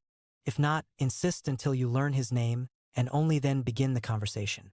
The more the ritual is repeated, the stronger the presence of the messenger will be and the more rapid his actions. But I had sworn to Madame Lourdes that I would give total obedience to my guide. Once again, I had to dig my nail into my red, raw thumb. I should not have put him down, Petrus said about the waiter after we had left.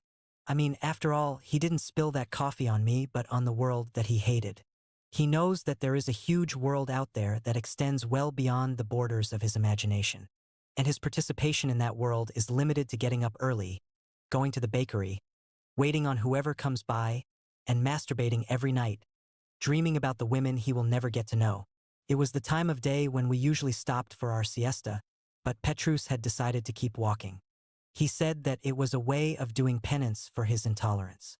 And I, who had not done a thing, had to trudge along with him under the hot sun. I was thinking about the good fight and the millions of souls who, right then, were scattered all over the planet, doing things they didn't want to do. The cruelty exercise, in spite of having made my thumb raw, was helping me. It had helped me to see how my mind could betray me, pushing me into situations I wanted no part of and into feelings that were no help to me. Right then, I began to hope that Petrus was right, that a messenger really did exist and that I could talk to him about practical matters and ask him for help with my day-to-day problems. I was anxious for night to fall. Meanwhile, Petrus could not stop talking about the waiter. Finally, he wound up convincing himself that he had acted properly. Once again, he used a Christian argument to make his case. Christ forgave the adulterous woman but cursed the grower who would not give him a fig. And I am not here either, just to be a nice guy. That was it. In his view, the matter was settled. Once again, the Bible had saved him. We reached Estella at almost 9 o'clock at night. I took a bath and we went down to eat. The author of the first guide for the Jacobean route, Emeric Picard, had described Estella as a fertile place, with good bread and great wine, meat and fish. Its river, the EGA, has good, fresh, clean water. I didn't drink the river water, but as far as the menu at our restaurant was concerned, Picard's assessment was still right, even after 8 centuries. It offered braised leg of lamb, artichoke hearts, and a Rioja wine from a very good year. We sat at the table for a long time, talking about inconsequential things and enjoying the wine. But finally Petrus said that it was a good time for me to have my first contact with my messenger. We went out to look around the city. Some alleys led directly to the river, as they do in Venice, and I decided to sit down in one of them. Petrus knew that from that point on it was I who would conduct the ceremony, so he hung back. I looked at the river for a long time. Its water and its sound began to take me out of this world and to create a profound serenity in me. I closed my eyes and imagined the first billow of fire. It was not easy to imagine at first, but finally it appeared. I pronounced the ritual words, and another billow of fire appeared to my left. The space between the two billows, illuminated by the fires, was completely empty. I kept looking at that space for a while, trying not to think, so that the messenger would manifest himself. But instead of his appearing, various exotic scenes began to appear. The entrance to a pyramid, a woman dressed in pure gold, some black men dancing around a fire. The images came and went in rapid succession, and I let them flow uncontrolled. There also appeared some stretches of the road that I had traversed with Petrus. Byways, restaurants, forests, until, with no warning, the ashen desert that I had seen that morning appeared between the two fires. And there, looking at me, was the friendly man with the traitorous look in his eyes. He laughed, and I smiled in my trance. He showed me a closed bag, then opened it and looked inside, but in such a way that I could not see into it. Then a name came to my mind, Astrain. I began to envision the name and make it dance between the two fires, and the messenger gave a nod of approval. I had learned his name. It was time to end the exercise. I said the ritual words and extinguished the fires, first on the left and then on the right. I opened my eyes, and there was the river Ega in front of me. It was much less difficult than I had imagined, I said to Petrus, after I had told him about everything that had occurred between the two fires. This was your first contact, a meeting to establish mutual recognition and mutual friendship. Your conversations with the messenger will be productive if you invoke him every day and discuss your problems with him. But you have to know how to distinguish between what is real assistance and what is a trap. Keep your sword ready every time you meet with him. But I don't have my sword yet, I answered. Right, so he can't cause you much damage. But even so, don't make it easy for him. The ritual having ended, I left Petrus and went back to the hotel. In bed, I thought about the poor young waiter who had served us lunch. I felt like going back there and teaching him the messenger ritual, telling him that he could change everything if he wanted to. But it was useless to try to save the world. I hadn't even been able to save myself yet. Love. Talking with your messenger doesn't mean asking questions about the world of the spirits, Petrus said the next day. The messenger performs only one function for you. He helps you with regard to the material world. And he will give you this help only if you know exactly what it is that you want. We had stopped in a town to have something to drink. Petrus had ordered a beer, and I asked for a soft drink. My fingers made abstract designs in the water on the table, and I was worried. You told me that the messenger had manifested himself in the boy because he needed to tell me something. Something urgent, he confirmed. We talked some more about messengers, angels, and devils. It was difficult for me to accept such a practical application of the mysteries of the tradition. Petrus said that we are always seeking some kind of reward. But I reminded him that Jesus had said that the rich man would not enter into the kingdom of heaven. But Jesus rewarded the man who knew how to make his master more adept. People did not believe in Jesus just because he was an outstanding orator. He had to perform miracles and reward those who followed him. No one is going to blaspheme Jesus in my bar, said the owner, who had been listening to our conversation. No one is blaspheming Jesus, Petrus answered. People speak poorly of Jesus when they commit the sin of taking his name in vain, like all of you did out there in the plaza. The owner hesitated for a moment, but then he answered, I had nothing to do with that. I was only a child at the time. The guilty ones are always the others, Petrus mumbled. The owner went into the kitchen, and I asked Petrus what he was talking about. 50 years ago, in this 20th century of ours, a gypsy was burned at the stake out there in the plaza. He was accused of sorcery and of blaspheming the sacred host. The case was lost amid the news of the Spanish Civil War, and no one remembers it today, except the people who live here. How do you know about it, Petrus? Because I have already walked the road to Santiago. We went on drinking there in the empty bar. The sun was hot, and it was our siesta time. A few minutes later, the owner reappeared, accompanied by the town priest. "Who are you people?" asked the priest. Petrus showed him the scallop shells sewn to his knapsack. For 1200 years, pilgrims had passed along the road in front of the bar, and the tradition was that every pilgrim was respected and welcomed under any circumstance.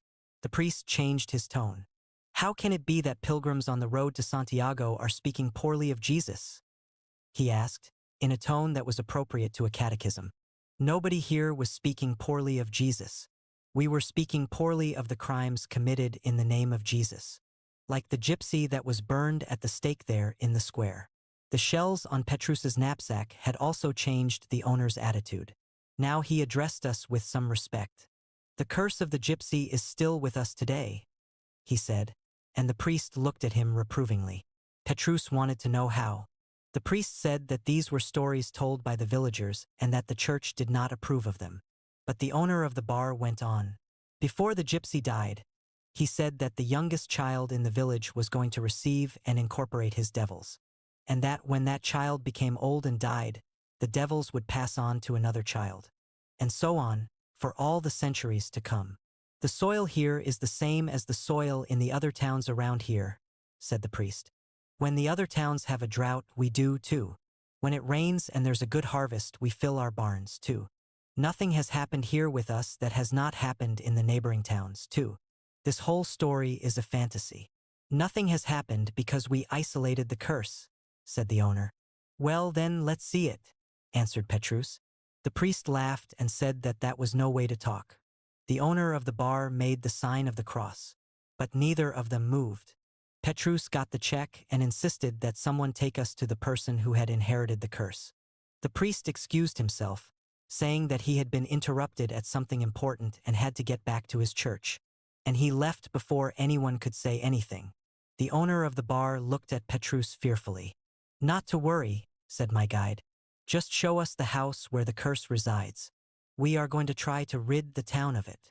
The owner of the bar went out into the dusty street with us. The hot sun of the afternoon beat down everywhere. We walked to the outskirts of the town, and he pointed to a house set off by itself at the side of the road. "We always send meals, clothing, everything they need," he apologized. "But not even the priest goes in there." We said goodbye to him and walked toward the house. The owner of the bar waited there, perhaps thinking that we would pass it by. But Petrus went up to the house and knocked on the door, and when I looked around, the bar owner had disappeared. A woman of about 70 came to the door. At her side was an enormous black dog, wagging his tail and apparently happy to see company. The woman asked what we wanted. She said she was busy washing clothes and had left some pots on the fire. She did not seem surprised by our visit. I figured that many pilgrims, not knowing about the curse, must have knocked on the door seeking shelter. "We are pilgrims on the road to Compostela, and we need some hot water," Petrus said. "I knew that you would not refuse us." With a show of irritation, the woman opened the door. We went into a small room, clean but poorly furnished. There was a sofa with its stuffing coming out, a bureau, and a formica-top table with 2 chairs. On the bureau was an image of the Sacred Heart of Jesus, some saints, and a crucifix made of mirrors. Through one of the 2 doors in the room, I could see the bedroom. The woman led Petrus through the other door into the kitchen. "I have some water boiling," she said. "Let me get you a container, and you can both get going." I was there in the living room, alone with the huge dog. He wagged his tail, docile and contented. The woman came back with an old can, filled it with water, and held it out to Petrus. "There. Go with God's blessing." But Petrus did not move. He took a tea bag from his knapsack, put it in the can, and said that he would like to share the little he had with her in appreciation for her welcome. The woman, clearly upset now, brought 2 cups and sat down at the table with Petrus. I kept looking at the dog as I listened to their conversation. "They told me in the village that there was a curse on this house," Petrus commented boldly.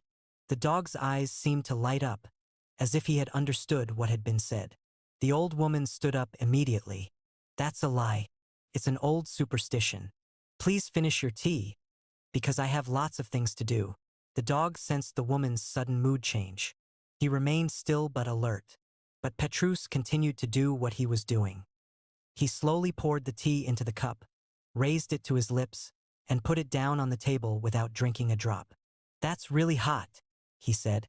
I think I will wait until it cools off a bit. The woman did not sit down again. She was visibly uncomfortable with us there and clearly regretted having opened the door. She noticed that I was staring fixedly at the dog and called him to her. The animal obeyed, but when he reached her side, he turned to look at me. This is why he did it, my friend, Petrus said, looking at me. This is why your messenger appeared yesterday in the child. Suddenly I realized that I was not just looking at the dog. As soon as I had come in, the animal had hypnotized me and had kept my eyes fastened on him. The dog was staring at me and making me do as he wanted.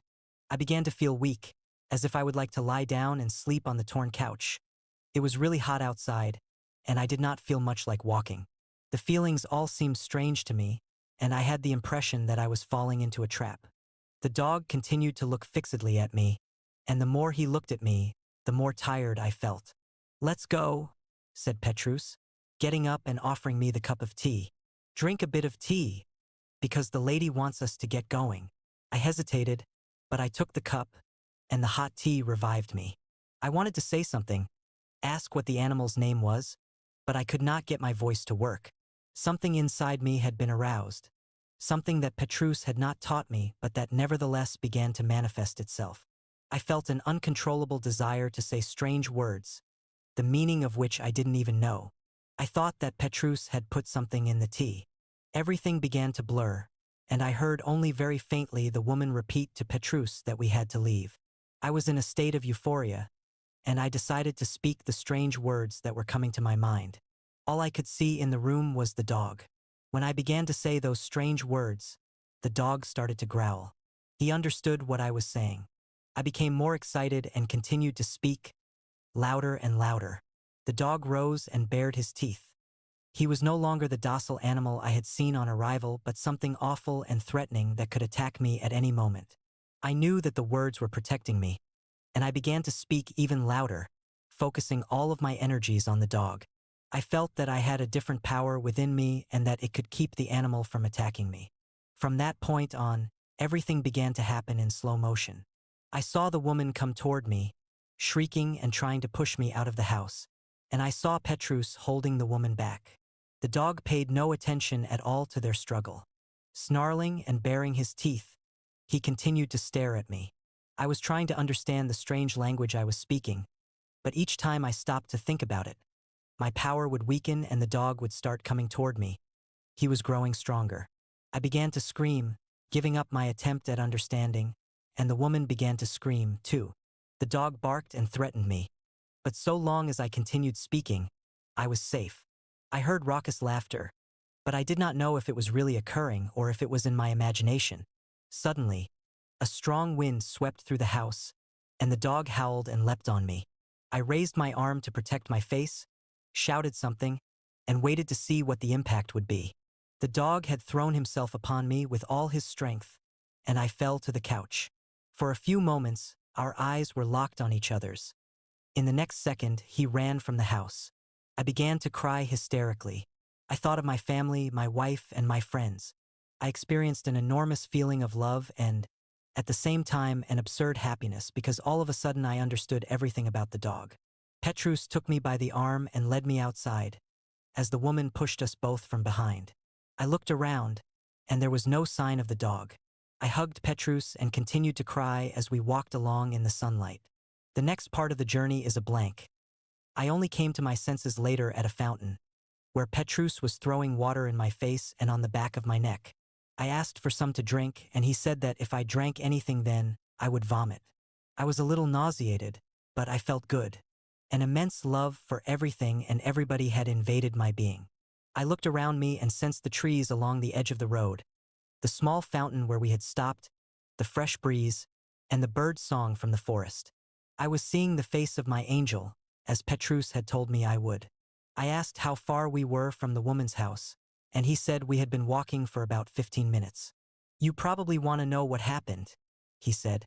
Actually, that was not important to me at all. I was just happy about the feelings of love that permeated me.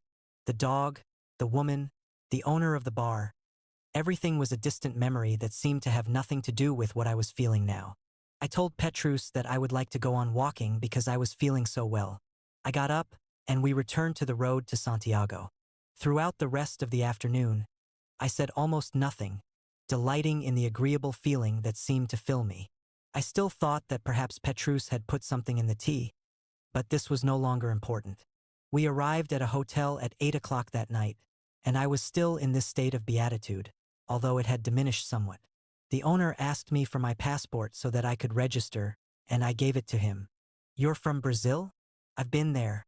I stayed at a hotel on Ipanema Beach. That absurd message brought me back to reality. There, along the Jacobean route, in a town that had been built centuries ago, was a hotel keeper who had been to Ipanema Beach. I'm ready to talk, I told Petrus.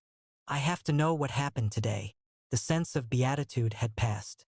Reason took its place, and my fear of the unknown, along with an urgent need to get my feet back on the ground, had returned.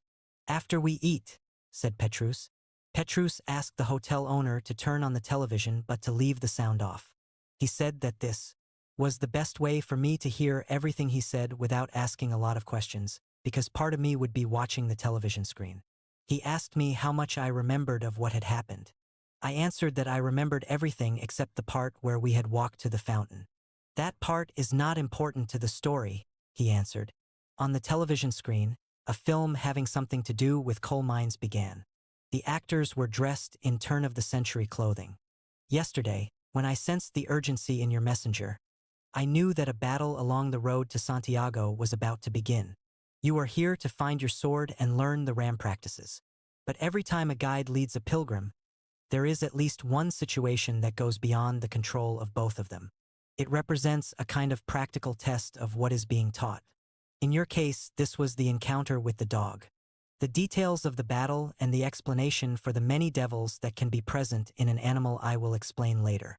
What is important now is that you understand that the woman was already used to the curse. She had accepted it as normal, and the attitudes of the world were fine with her. She had learned to be satisfied with very little. When you exorcised the poor old woman's demons, you also unbalanced her universe. The other day we talked about the cruelty that people are capable of inflicting on themselves. Often, when we try to demonstrate that life is good and generous, such people reject the idea as if it came from the devil. People don't like to ask too much of life because they are afraid they will be defeated. But if someone wants to fight the good fight, that person must view the world as if it were a marvelous treasure waiting to be discovered and won. Petrus asked me if I knew what I was doing there on the road to Santiago. I am searching for my sword, I answered. And what do you want your sword for? I want it because it will bring me the power and the wisdom of the tradition. I felt that he was not too happy with my response. But he continued, You are here, searching for a reward. You are daring to dream, and you are doing everything possible to make your dream come true. You need to have a better idea of what it is that you are going to do with your sword. This has to be clearer to you before we can find it. But there is one thing in your favor: you are looking for a reward. You are walking the road to Santiago only because you want to be rewarded for your effort. I have noticed that you have applied everything I have taught you. You have been looking for a practical outcome. That is very positive. The only thing missing is your learning how to combine the RAM practices with your own intuition. The language of your heart is what is going to determine the best way to find and use your sword. If you can't bring the two together, the exercises and the RAM practices will become simply a part of the useless wisdom of the tradition. Petrus had told me this before in a different way, and although I agreed with him, it wasn't what I wanted to hear about. There were two aspects of the experience that I could not understand: the strange language I had spoken and my feeling of love and happiness after having evicted the dog. The sensation of happiness occurred because your action was suffused with agape. You talk a lot about agape, but you haven't really explained to me what it is. I have a feeling we are dealing with something that relates to a higher form of love. That's exactly right. In a little while, the time will come for you to experience that intense love, the love that consumes the one who loves. Meanwhile, be happy knowing that this love has manifested itself freely in you. I have had this sensation before, but it was brief, and it was different somehow. It always happened after a professional triumph, a win, or when I felt that Lady Luck was being generous with me. But when the feeling arose, I always pulled back. I felt frightened of experiencing it too intensely, as if the happiness could cause envy in others or as if I were unworthy of it. All of us, before we learn about agape, act that way, he said, with his gaze on the television screen. I asked him about the strange language I had spoken. That was a surprise to me. That is not a practice of the road to Santiago. It is a divine grace, and it is one of the RAM practices for the road to Rome. I had already heard some things about the divine graces, but I asked Petrus to explain them to me. They are gifts from the Holy Ghost that manifest themselves in people. There are a number of different kinds: the gift of curing, the gift of miracles, the gift of prophecy, among others. You experienced the gift of tongues, which is what the apostles experienced at Pentecost. The gift of tongues is related to direct communication with the Holy Ghost. It is used in powerful oratory, in exorcisms, as was your case, and in wisdom. Your days on the road and the RAM practices not only led to the danger that the dog represented for you, but also by chance gave rise to the gift of tongues. It won't happen again, unless you find your sword and decide to walk the road to Rome. In any case, it was a good omen. I watched the silent television screen. The story of the coal mines had been transformed into a succession of men and women talking and arguing. Every so often, an actor and an actress would kiss. One other thing, said Petrus. It may be that you are going to meet up with that dog again. Next time, don't try to invoke the gift of tongues, because it won't come back. Trust in what your intuition is going to tell you. I am going to teach you another RAM practice that will enhance your intuition.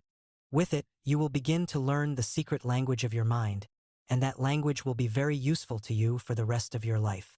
Petrus turned the television off, just as I was beginning to get involved in the story. He went to the bar and asked for a bottle of mineral water. We each drank a little, and he took what was left outdoors. We felt the fresh air, and for a few moments neither of us said anything. The night was quiet, and the Milky Way overhead reminded me again that my goal was to find my sword. After some time, Petrus taught me the water exercise. I'm tired. I'm going to bed, he said. But do this exercise now. Call up your intuition again, your secret side. Don't be concerned about logic, because water is a fluid element, and it does not allow itself to be controlled easily. But water, little by little and in a nonviolent way, is going to build a new relationship between you and your universe. And before he went through the door of the hotel, he added, it is not often that someone gets help from a dog. I continued to enjoy the freshness and the silence of the night. The hotel was out in the country, and there was no one there with me. I remembered the owner, who had been to Ipanema. He must find it absurd to see me there in that arid place, burned by the sun that shone down with such ferocity day after day. The arousal of intuition, the water exercise. Make a puddle of water on a smooth, non-absorbent surface. Look into the puddle for a while. Then begin to play with it without any particular commitment or objective. Make designs that mean absolutely nothing. Do this exercise for a week, allowing at least 10 minutes each time. Don't look for practical results from this exercise. It is simply calling up your intuition, little by little. When this intuition begins to manifest itself at other times of the day, always trust in it. I was getting sleepy, so I decided to do the exercise right away. I emptied the remaining water onto the cement and a small puddle formed. I did not have any image or shape in mind, and I wasn't seeking one. I swirled my fingers through the cold water, and I experienced the same kind of hypnosis that one feels when staring into the flames of a fire. I thought about nothing. I was just playing with a puddle of water. I made some streaks at the edge of the puddle, and it seemed to become a wet sun. But the streaks quickly rejoined the puddle and disappeared. With the palm of my hand, I batted at the center of the puddle. The water splashed away, covering the cement with droplets, black stars on a gray background. I was completely lost in that absurd exercise, an exercise that had not the slightest purpose but was delightful to do. I felt that my mind had stopped working almost completely, a feeling I had previously achieved only after long periods of meditation and relaxation. At the same time, something told me that down deep, in places that my mind could not reach, a force was being born and becoming ready to manifest itself. I stayed there for quite a while playing with the puddle, and it was difficult to give up the exercise. If Petrus had taught me the water exercise at the beginning of the journey, there is no doubt that I would have found it to be a waste of time. But now, having spoken in strange tongues and having exorcised devils, that puddle of water established a contact, however fragile, with the Milky Way above me. It reflected the stars, created designs I could not understand, and gave me the feeling not that I was wasting time but that I was creating a new code for communicating with the world. It was the soul's secret code, the language that we know but so seldom hear. When I came back to myself, it was late. The lights at the door had been turned off, and I entered the hotel quietly. In my room, once again I invoked a strain. He appeared more clearly, and I spoke to him for a while about my sword and about my goals in life.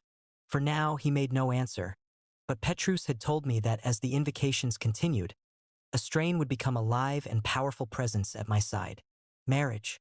Logru is one of the largest cities through which pilgrims traveling the Jacobean route pass. The only other city of any size that we had entered had been Pamplona, but we had not spent the night there. On the afternoon that we arrived in Legrano, though, the city was preparing for a great festival, and Petrus suggested that we stay there, at least for one night. I was used to the silence and freedom of the countryside, so the idea did not much appeal to me. It had been 5 days since the incident with the dog, and every night since then, I had invoked a strain and performed the water exercise. I was feeling very calm, and I was more and more aware of the importance of the road to Santiago in my life and of the question of what I was going to do after the pilgrimage had ended. The area we walked through was like a desert, the meals were seldom very good, and the long days on the road were exhausting, but I was living my dream. All of these feelings disappeared the day we arrived at Legrano. Instead of the warm, pure air of the fields, we found a city crowded with cars, journalists, and television equipment. Petrus went into the first bar we saw to ask what was happening. "You didn't know? Today is the wedding of Colonel MS' daughter," said the bartender. "We are going to have a huge public banquet in the square, and I am closing early today." It was impossible to find rooms at a hotel, but eventually we were given lodging at the home of an elderly couple who had noticed the shells on Petrus's knapsack. We showered, I put on the only trousers that I had brought, and we left for the town square. Dozens of workers, perspiring in their black suits, were putting the finishing touches on the tables that had been placed all over the square. National television crews were filming the preparations. We went down a narrow street that led to the Church of the Royal Santiago Parish, where the ceremony was about to begin. Flocking to the church were great numbers of well-dressed people. The women's makeup was running in the heat, and their children, dressed in white, were irritable. Some fireworks were exploding overhead as a long black limousine stopped at the main gate. It was the groom arriving. There was no room for Petrus and me in the church, so we decided to go back to the square. Petrus wanted to scout around, but I sat down on one of the benches, waiting for the ceremony to end and the banquet to begin. Nearby, a popcorn vendor, hoping for a windfall profit, awaited the crowd from the church. "Are you one of the invited guests?" he asked me. "No," I answered. "We are pilgrims on our way to Compostela. There's a train that goes there straight from Madrid, and if you leave on a Friday, you get your hotel free." "Yes, but we are doing a pilgrimage." The vendor looked at me and said respectfully, "Pilgrimages are made by saints." I decided not to get into that discussion. He said that his daughter had already been married, but was now separated from her husband. "In Franco's time, there was more respect," he said. "Nowadays, no one cares about the family." Despite my being in a strange country, where it is never advisable to talk politics, I could not let this pass without a response. I said that Franco had been a dictator and that nothing during his time could have been better than now. The vendor's face turned red. "Who do you think you are, talking like that? I know this country's history. I know the war the people fought for their freedom. I have read about the crimes of the Franco forces during the Spanish Civil War. Well, I fought in that war. I was there when my family's blood was spilled. Whatever stories you have read don't interest me. What I'm concerned about is what happens to my family. I fought against Franco, but when he won the war, life was better for me. I'm not a beggar, and I have my little popcorn stand. It wasn't this socialist government we have now that helped me. I'm worse off now than I was before. I remembered what Petrus had said about people being content with very little. I decided not to press my point of view, and I moved to another bench. When Petrus came back, I told him about my exchange with the popcorn vendor. Conversation is useful, he said. When people want to convince themselves that what they are saying is right. I am a member of the Italian Communist Party. But I didn't know about this fascist side of you. What do you mean, fascist side? I asked him angrily. Well, you helped the popcorn man to convince himself that Franco was good. Maybe he never knew why. Now he knows.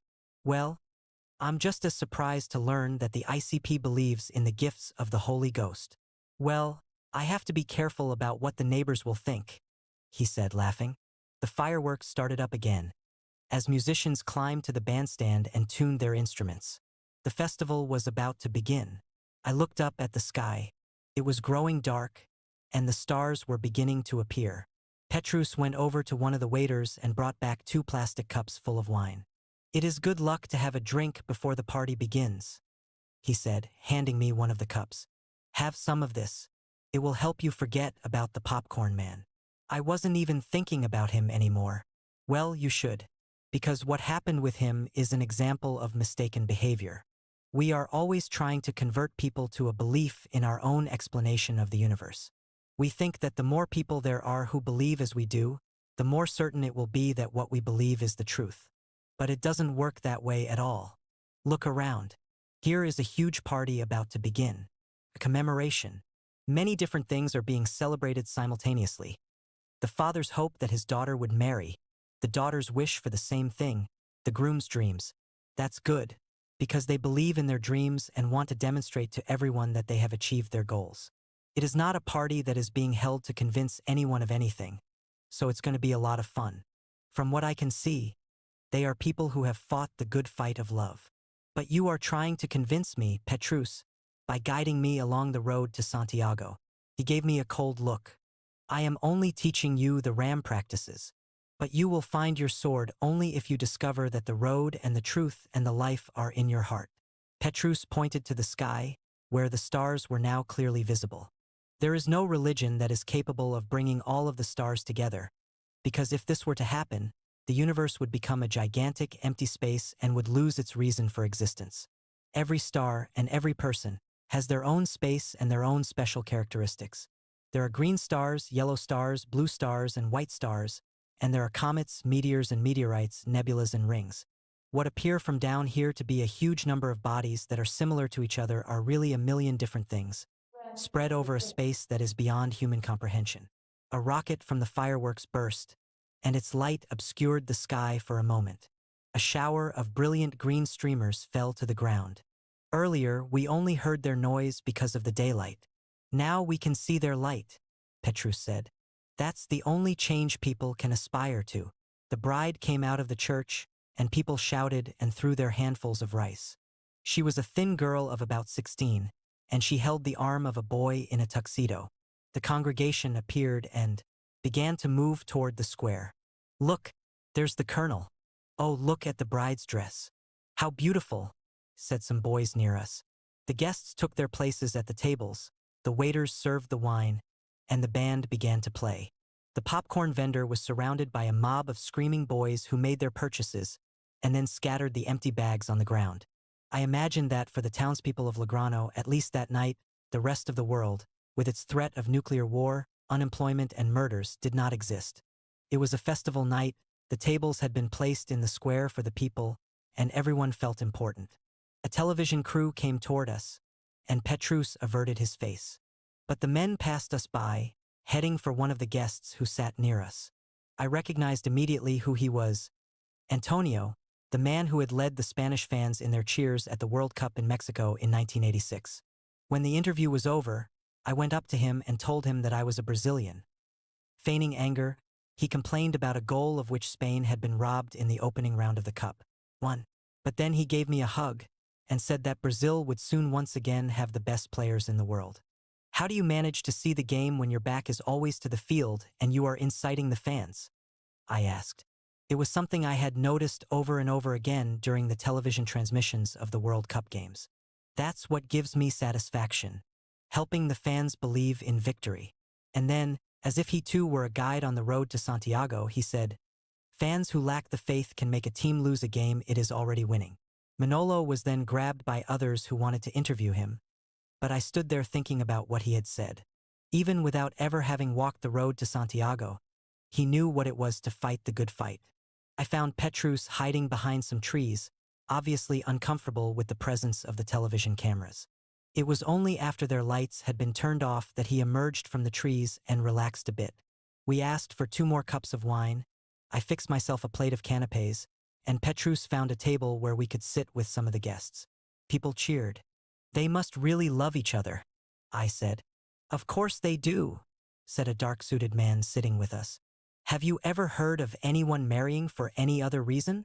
I kept my answer to myself, remembering what Petrus had said about the popcorn vendor. But my guide didn't let it pass. "Which kind of love are you talking about? Eros? Philos? Or agape?" The man looked at him blankly. Petrus got up, filled his cup, and asked me to walk with him. "There are 3 Greek words that mean love," he began. "Today, you are seeing a manifestation of Eros, the feeling of love that exists between 2 people." The bride and groom were smiling for the photographers and accepting congratulations. "It appears that these 2 really do love each other," he said, looking at the couple. "And they believe that their love will grow. But shortly, they will be alone with each other, struggling to earn a living, build a house, and share their adventure. This is what ennobles love and dignifies it. He will do his time in the army. She is probably a good cook and will be an excellent housewife, because she has been trained since she was a child for that role. She will be good company for him, they'll have children, and they will feel that they are building something together. They'll be fighting the good fight. So even if they have problems, they will never be really unhappy. However, this story that I am telling you could go a very different way. He might begin to feel that he's not free enough to express all of the Eros, all of the love that he has for other women. She might begin to feel that she gave up a brilliant career in order to be with her husband. So instead of creating something together, each could begin to feel robbed of a means of expressing love. Eros, the spirit that unites them, would begin to reveal only its negative side. And what God had provided to humans as their noblest sentiment would become a source of hatred and destructiveness. I looked around me. Eros was present in many of the relationships there. The water exercise had awakened the language of my heart, and I was seeing people in a different way. Maybe it was the days of solitude on the road, or maybe it was the ram practices, but I could feel the presence of good Eros and evil Eros, just as Petrus had described. "It's strange," Petrus said, sensing the same thing. "Whether it's good or evil, the face of Eros is never the same for any 2 people. Just like the stars I was talking about half an hour ago. And no one can escape Eros. Everyone needs its presence, despite the fact that many times, Eros makes us feel apart from the world, trapped in our solitude." The band began to play a waltz. The guests went to a small cement section in front of the bandstand and started to dance. The alcohol was making itself felt, and people were perspiring more and smiling more. I noticed a girl dressed in blue who looked as if she had waited for this wedding just to have the chance to dance the waltz. She wanted to dance with someone who would embrace her in the way she had dreamed of since adolescence. She was watching a well-dressed boy who wore a white suit and stood among his friends. They were all talking and had not noticed that the waltz had begun. Nor did they see that a few yards away, a girl in a blue dress looked longingly at one of them. I thought about small towns and marriage to the boy one has dreamed of since childhood. The girl in blue saw that I was watching her and tried to conceal herself among her girlfriends. As she did, the boy searched for her with his eyes. When he saw that she was there with her friends, he went back to his conversation with his own group.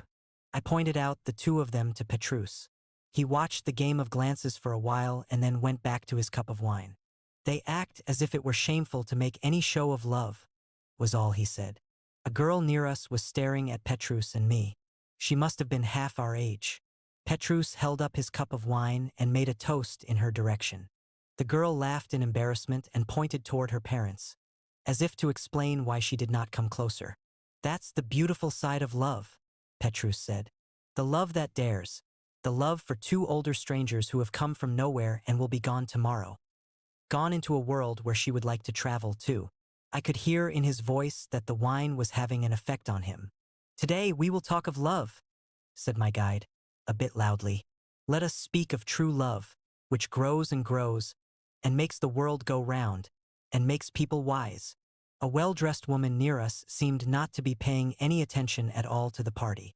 She went from table to table, straightening the cups, the china, and the silverware. See that woman there? Asked Petrus. The one who's straightening things up? Well, as I said, Eros has many faces, and that's another of them. That's frustrated love, with its own kind of unhappiness. She is going to kiss the bride and groom, but inside she'll be saying that a knot has been tied around them. She's trying to neaten up the world because she herself is in complete disorder. And there, he pointed toward another couple, the wife wearing excessive makeup and an elaborate coiffure. Is Eros accepted? Social love without a vestige of passion. She has accepted her role and has severed any connection with the world or with the good fight. You're being very bitter, Petrus. Isn't there anyone here who can be saved? Of course there is. The girl who was watching us, the adolescents that are dancing, they know only about good Eros. If they don't allow themselves to be influenced by the hypocrisy of the love that dominated the past generation, the world will certainly be a different place. He pointed to an elderly couple sitting at one of the tables. And those two also, they haven't let themselves be infected by hypocrisy like the others. They look like working people. Hunger and need have required them to work together. They learned the practices you are learning without ever having heard of Ram. They find the power of love in the work they do. It's there that Eros shows its most beautiful face, because it's united with that of philosophy. What is Philos? Philos is love in the form of friendship. It's what I feel toward you and others. When the flame of Eros stops burning, it is Philos that keeps a couple together. And agape. Today's not the day to talk about agape. Agape is in both Eros and Philos, but that's just a phrase. Let's enjoy the rest of the party without talking about the love that consumes. And Petrus poured some more wine into his plastic cup. The happiness around us was contagious. Petrus was getting drunk, and at first I was a little surprised. But I remembered what he had said one afternoon, that the Ram practices made sense only if they could be performed by the common people. That night, Petrus seemed to be a person like any other. He was companionable and friendly, patting people on the back and talking to anyone who paid him any attention. A little later, he was so drunk that I had to help him back to the hotel. On the way, I took stock of my situation. Here I was guiding my guide.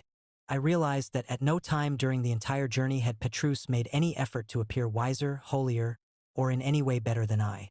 All he had done was to transmit to me his experience with the Ram practices. Beyond that, he had made a point of showing that he was just like anyone else, that he experienced Eros, Philos, and agape. This realization made me feel stronger. Petrus was just another pilgrim on the road to Santiago. Enthusiasm. Though I speak with the tongues of men and of angels, and though I have the gift of prophecy, and have all faith so that I could remove mountains, and have not love, I am nothing. Petrus was once again quoting from St. Paul. My guide felt that the Apostle Paul was the major occult interpreter of Christ's message. We were fishing that afternoon after having walked for the whole morning. No fish had yet perished on the hook, but Petrus didn't care about that at all. According to him, fishing was basically a symbol of the human being's relationship with the world. We know why we are fishing, and we will catch something if we stay with it, but whether we do or not depends on God's help. It's a good idea always to do something relaxing prior to making an important decision in your life, he said. The Zen monks listened to the rocks growing. I prefer fishing, but at that time of day, because of the heat, even the fat, lazy fish on the bottom ignored the hook. Whether the bait was up or down, the result was the same. I decided to give it up and take a walk through the nearby woods. I went as far as an old, abandoned cemetery close to the river. It had a gate that was totally disproportionate to the size of the burial ground, and then came back to where Petrus was fishing. I asked about the cemetery. The gate was part of an ancient hospital for pilgrims, he said, but the hospital was abandoned, and later, someone had the idea of using the facade and building the cemetery, which has also been abandoned. That's right. The things of this life don't last very long. I said that he had been nasty the night before in his judgments of the people at the party, and he was surprised at me. He said that what we had talked about was no more or less than we had ourselves experienced in our personal lives. All of us seek Eros, and then when Eros wants to turn itself into Philos, we think that love is worthless. We don't see that it is Philos that leads us to the highest form of love, agape. Tell me more about agape, I said. Petrus answered that agape cannot really be discussed. It has to be lived. That afternoon, if possible, he wanted to show me one of the faces of agape. But in order for this to happen, the universe, as in the business of fishing, would have to collaborate so that everything went well. The messenger helps you, but there is one thing that is beyond the messenger's control, beyond his desires and beyond you as well. What is that? The divine spark, what we call luck. When the sun had begun to set, we resumed our walking. The Jacobean route passed through some vineyards and fields that were completely deserted at that time of day. We crossed the main road, also deserted, and started again through the woods. In the distance, I could see the St. Lorenzo Peak, the highest point in the Kingdom of Castile. I had changed a great deal since I had met Petrus for the first time near St. Jean-Pied-de-Port. Brazil and the business deals that I had been worried about had practically vanished from my mind. The only important thing for me now was my objective. I discussed it every night with Estrain, who was becoming clearer and clearer for me. I was able to see him seated at my side anytime I tried. I learned that he had a nervous tic in his right eye and that he had the habit of smiling disdainfully every time I repeated something as evidence that I had understood what he was saying. A few weeks earlier, during the first days of the pilgrimage, I had been afraid that I would never complete it. When we had passed through Roncesvalles, I had been very disillusioned about everything to do with the journey. I had wanted to get to Santiago immediately, recover my sword, and get back to fighting what Petrus called the good fight. But right now, with my connection to civilization severed, what was most important was the sun on my head and the possibility that I might experience agape. We went down the bank of an arroyo, crossed the dry bed, and had to struggle to climb up the other side. An impressive river must have flowed there once, washing away the bottom in its search for the depths and secrets of the earth. Now the riverbed was so dry that it could be crossed on foot. But the river's major accomplishment, the valley it had created, was still there, and it took a major effort to climb out of it. Nothing in this life endures, Petrus had said a few hours before. Petrus, have you ever been in love? The question was a spontaneous one, and I was surprised at my courage. Up until then, I had known only the bare outline of my guide's private life. I have known a lot of women, if that is what you mean, and I have really loved each of them. But I experienced agape only with two. I told him that I had been in love many times but had been worried about whether I could ever become serious with anyone. If I had continued that way, it would have led to a solitary old age, and I had been very fearful of this. I don't think you look to love as a means to a comfortable retirement. It was almost 9 o'clock before it began to get dark. The vineyards were behind us, and we were walking through an arid landscape. I looked around and could see in the distance a small hermitage in the rocks, similar to many others we had passed on our pilgrimage. We walked on for a while, and then, detouring from the yellow markers, we approached the small building. When we were close enough, Petrus called out a name that I didn't understand, and he stopped to listen for an answer. We heard nothing. Petrus called again, but no one answered. "Let's go anyway," he said, and we moved forward. The hermitage consisted of just 4 whitewashed walls. The door was open, or rather, there really was no door, just a small entry panel 1/2 a meter high, which hung precariously by one hinge. Within, there was a stone fireplace and some basins stacked on the floor. 2 of them were filled with wheat and potatoes. We sat down in the silence. Petrus lit a cigarette and said we should wait. My legs were hurting, but something in that hermitage, rather than calming me, made me feel excited. It would also have frightened me a little if Petrus had not been there. "Where does whoever lives here sleep?" I asked, just to break the uneasy silence. "There, where you are sitting," Petrus said, pointing to the bare earth. I said something about moving to another spot, but he told me to stay exactly where I was. The temperature must have been dropping, because I began to feel cold.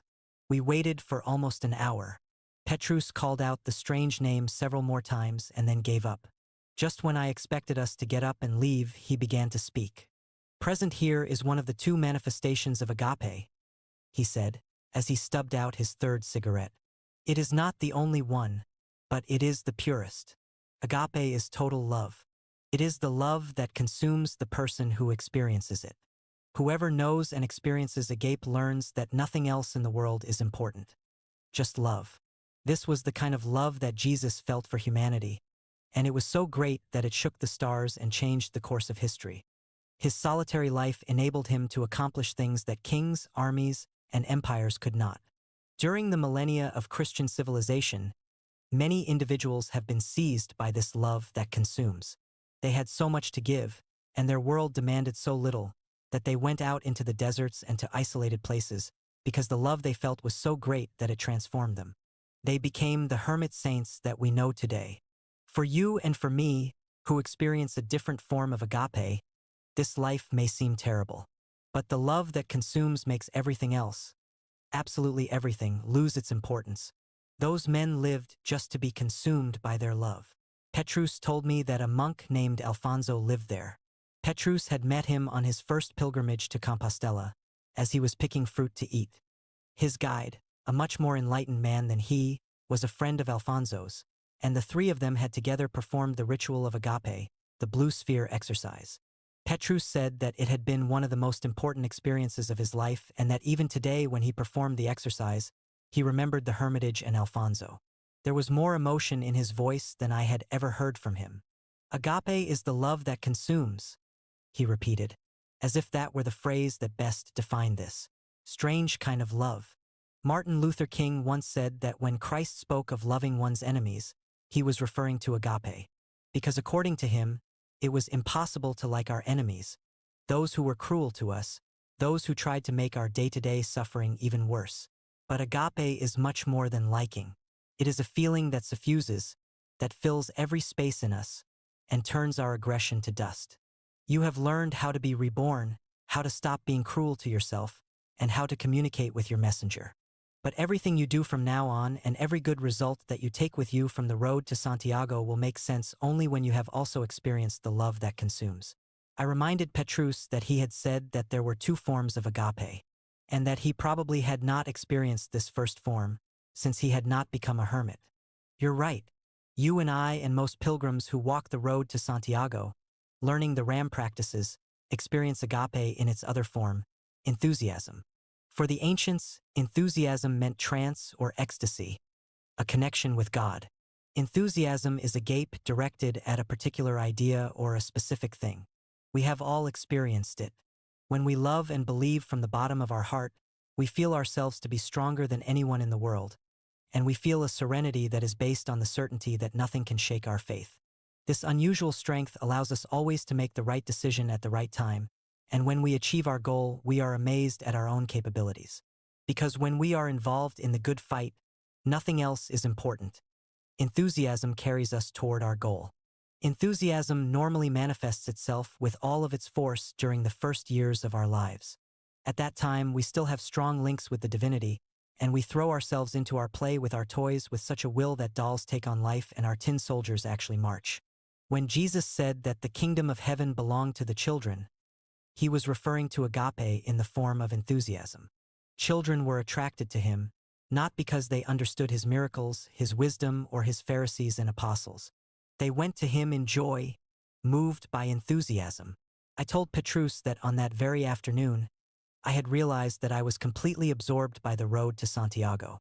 Those days and nights in Spain had almost made me forget about my sword, and they were a unique experience. Most other things had lost their importance. This afternoon, we were trying to fish, but the fish would not bite, said Petrus. Normally, we allow enthusiasm to elude us when we are involved in such mundane activities, those that have no importance at all in the overall scale of our existence. We lose our enthusiasm because of the small and unavoidable defeats we suffer during the good fight. And since we don't realize that enthusiasm is a major strength, able to help us win the ultimate victory, we let it dribble through our fingers. We do this without recognizing that we are letting the true meaning of our lives escape us. We blame the world for our boredom and for our losses, and we forget that it was we ourselves who allowed this enchanting power, which justifies everything, to diminish. the manifestation of agape in the form of enthusiasm. I remembered the cemetery near the river. That strange, unusually large portal was a perfect representation of what had been lost. And beyond it, only the dead. As if he had guessed what I was thinking, Petrus began to talk about something that was similar. A few days ago, you must have been surprised when I got so angry with that poor waiter who had spilled coffee on my shorts. Shorts that were already filthy with the dust and dirt of the road. Actually, I was nervous because I saw in the boy's eyes that his enthusiasm was draining away like the blood that runs from wrists that have been slashed. I saw that boy, so strong and full of life, beginning to die because inside him, moment by moment, agape was perishing. I have been around for a long time and I have learned to live with these things, but that lad, with the way he behaved and with all the good things I felt that he could bring to humanity, left me shocked and sad. But I know that my anger wounded him a bit and stemmed the death of agape. In the same vein, when you exorcised that woman's dog, you felt agape in its purest form. It was a noble deed, and it made me proud to be here serving as your guide. So for the first time in our experience on the road, I am going to participate in an exercise with you. And Petrus taught me the ritual of agape, the blue sphere exercise. I am going to help you to arouse your enthusiasm, to create a power that is going to expand like a blue sphere that encloses the entire planet, he said. To show that I respect you and what you are doing. Up until then, Petrus had never expressed an opinion, either favorable or unfavorable, regarding the way in which I performed the exercises. He had helped me to interpret my first contact with the messenger, and he had rescued me from the trance of the seed exercise, but he had never expressed any interest in the results I had achieved. More than once I had asked him why he did not want to know about my feelings, and he had answered that his only obligation as my guide was to show me the road and to teach me the ram practices. It was up to me whether I enjoyed the results or found them to be unpleasant. When he said that he was going to participate with me in the exercise, I suddenly felt unworthy of his praise. I knew my faults, and many times I had doubted whether he could succeed in guiding me along the road. I wanted to say all this to him, but he interrupted me before I could begin. Don't be cruel with yourself, or you will not have learned the lesson I taught you before. Be kind. Accept the praise that you deserve. Tears came to my eyes. Petrus led me outside. The night was darker than usual. I sat down next to him and we began to sing. The melody came from within me, and he accompanied me with no effort. I began to clap my hands softly as I rocked forward and back. My clapping increased in its intensity, and the music flowed from me. A psalm of praise to the darkness of the sky, the deserted plateau, and the lifeless stones around us. I began to see the saints that I had believed in as a child, and I could sense that life had gotten away from me because of my having killed a great deal of my agape. But now the love that consumes returned, and the saints smiled from the heavens with the same look and intensity that I had seen in them when I was small. I spread my arms so that agape could flow, and a mysterious current of bright blue light began to wash through me, cleansing my soul and pardoning my sins. The light spread first to our surroundings and then enveloped the world, and I started to weep. I wept because I was re-experiencing the enthusiasm of my childhood. I was once again a child, and nothing in the world could cause me harm. I felt a presence draw near and sit down to my right. I imagined that it was my messenger and that he was the only one who could perceive the strong blue light that was entering me and leaving me, spreading throughout the world. The blue sphere exercise. Seat yourself comfortably and relax. Try not to think about anything. 1. Feel how good it is to be alive. Let your heart feel free and affectionate. Let it rise above and beyond the details of the problems that may be bothering you. Begin to sing softly a song from your childhood. Imagine that your heart is growing, filling the room, and later your home, with an intense, shining blue light. 2. When you reach this point, begin to sense the presence of the saints or other beings in which you placed your faith when you were a child. Notice that they are present, arriving from everywhere, smiling and giving you faith and confidence. 3. Picture the saints approaching you, placing their hands on your head and wishing you love, peace, and communion with the world, the communion of the saints. 4. When this sensation becomes strong, feel that the blue light is a current that enters you and leaves you like a shining, flowing river. This blue light begins to spread through your house, then through your neighborhood, your city, and your country. it eventually envelopes the world in an immense blue sphere. This is the manifestation of the great love that goes beyond the day-to-day struggle. It reinforces and invigorates, as it provides energy and peace. 5. Keep the light spread around the world for as long as possible. Your heart is open, spreading love. This phase of the exercise should last for a minimum of 5 minutes. 6. Come out of your trance bit by bit and return to reality. The saints will remain near. The blue light will continue to spread around the world. This ritual can and should be done with more than one person. When this is the case, the participants should hold hands while they do the exercise. The light was increasing in its intensity, and I felt that as it enclosed the world, it penetrated into every door and every back alley, touching every person alive for at least a fraction of a second. I felt my hands being held open and extended to the heavens. At that moment, the flow of the blue light increased and became so strong that I thought I was going to pass out. But I was able to keep the light alive for a few moments more, until I reached the end of the song I was singing. I was exhausted but relaxed. I felt free and content with life and with what I had just done. The hands that held mine released me. I saw that one of them was Petrus's, and I knew in my heart who it was that held the other. I opened my eyes, and there at my side was the monk, Alfonso. He smiled and said, "Buenas noches." I smiled, too, and I seized his hand and held it tightly to my breast. He allowed me to do this for a moment and then gently removed his hand. None of us spoke. Some time later, Alfonso arose and continued his trek along the rocky plateau. I watched him until he was completely hidden by the darkness. Petrus broke the silence then, but he made no mention of Alfonso. Do this exercise whenever you can, and soon agape will live once again within you. Repeat it before you embark on any project, during the first days of any trip, or when you have been greatly affected by something. If possible, do it with someone you like. It is an exercise that should be shared. So there was the old Petrus, coach, instructor, and guide, the man about whom I knew so little. The emotion that he had shown in the hermitage had already passed away. But when he had touched my hand during the exercise, I had felt the greatness of his soul. We returned to the hermitage where we had left our things.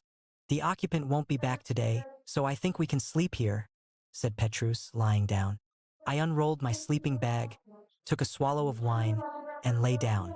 I was exhausted by the love that consumes, but it was a tiredness that was free of tension, and before I closed my eyes, I thought of the thin, bearded monk who had sat beside me and wished me good night. Somewhere out there he was being consumed by the divine flame. Maybe that was why the night was so unusually dark. He had taken all the light of the world into himself. Death. "Are you pilgrims?" asked the old woman who served us our breakfast. We were in Azofra, a village of small houses, each with a medieval shield embossed on its facade. We had filled our canteens at the village fountain a few moments earlier.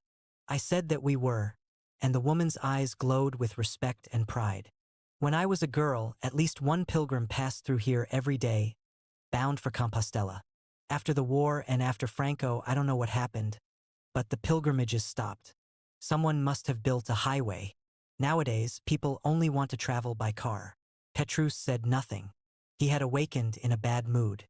I nodded in agreement with the old woman and pictured a new, paved expressway, climbing the mountains and running across the valleys, automobiles with scallop shells painted on their hoods, and souvenir shops at the gates of the monasteries. I finished my coffee and bread dipped in olive oil. Looking at Emeric Picard's guide, I estimated that we should arrive that afternoon in Santo Domingo de la Calzada, and I was planning to sleep at the Parador Nacional. 1. I was spending much less money than I had planned, even eating 3 meals a day. It was time for an extravagance, time to give my body the same treatment I had been giving my stomach. I had awakened with a strange feeling of being in a hurry and of wanting to be in Santo Domingo already.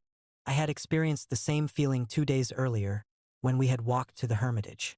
Petrus was more melancholy and quiet than usual. Was this the result of our meeting with Alfonso 2 days ago? I felt a strong need to invoke a strain so that we could discuss the matter. But I had never summoned him in the morning, and I was not sure that I could.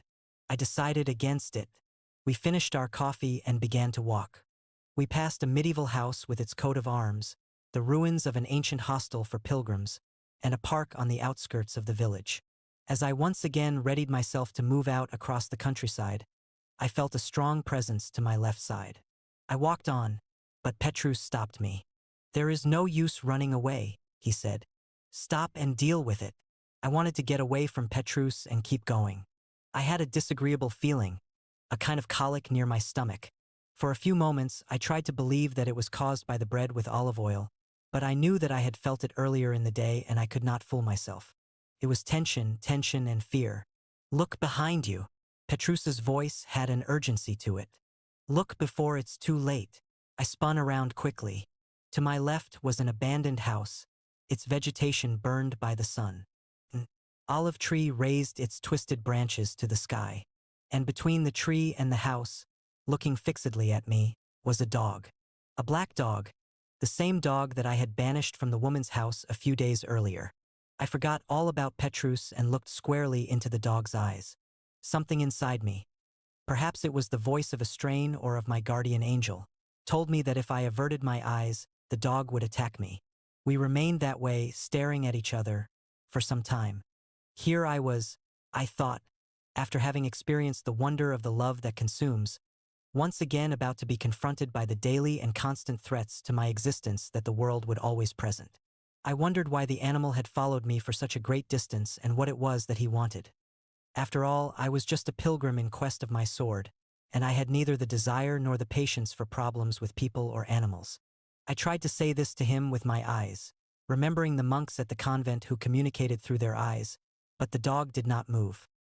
He continued to stare at me without emotion, but he appeared ready to attack should I become distracted or show fear. Fear. I could sense that my fear had vanished. I thought the situation too stupid for fear. My stomach was knotted up, and I felt like vomiting, but I wasn't frightened. If I had been, something told me that my eyes would have given me away, and the animal would try to overcome me, as he had before.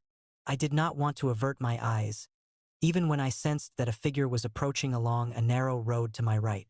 The figure stopped for an instant and then came directly toward us. It crossed my line of sight as I stared at the dog, and this person said something I could not understand in a feminine voice. Its presence was good, friendly, and positive. In the fraction of a second during which the image had crossed my line of sight, my stomach relaxed. I felt that I had a powerful friend who was there to help me through this absurd, unnecessary conflict. When the figure had passed by, the dog lowered his eyes.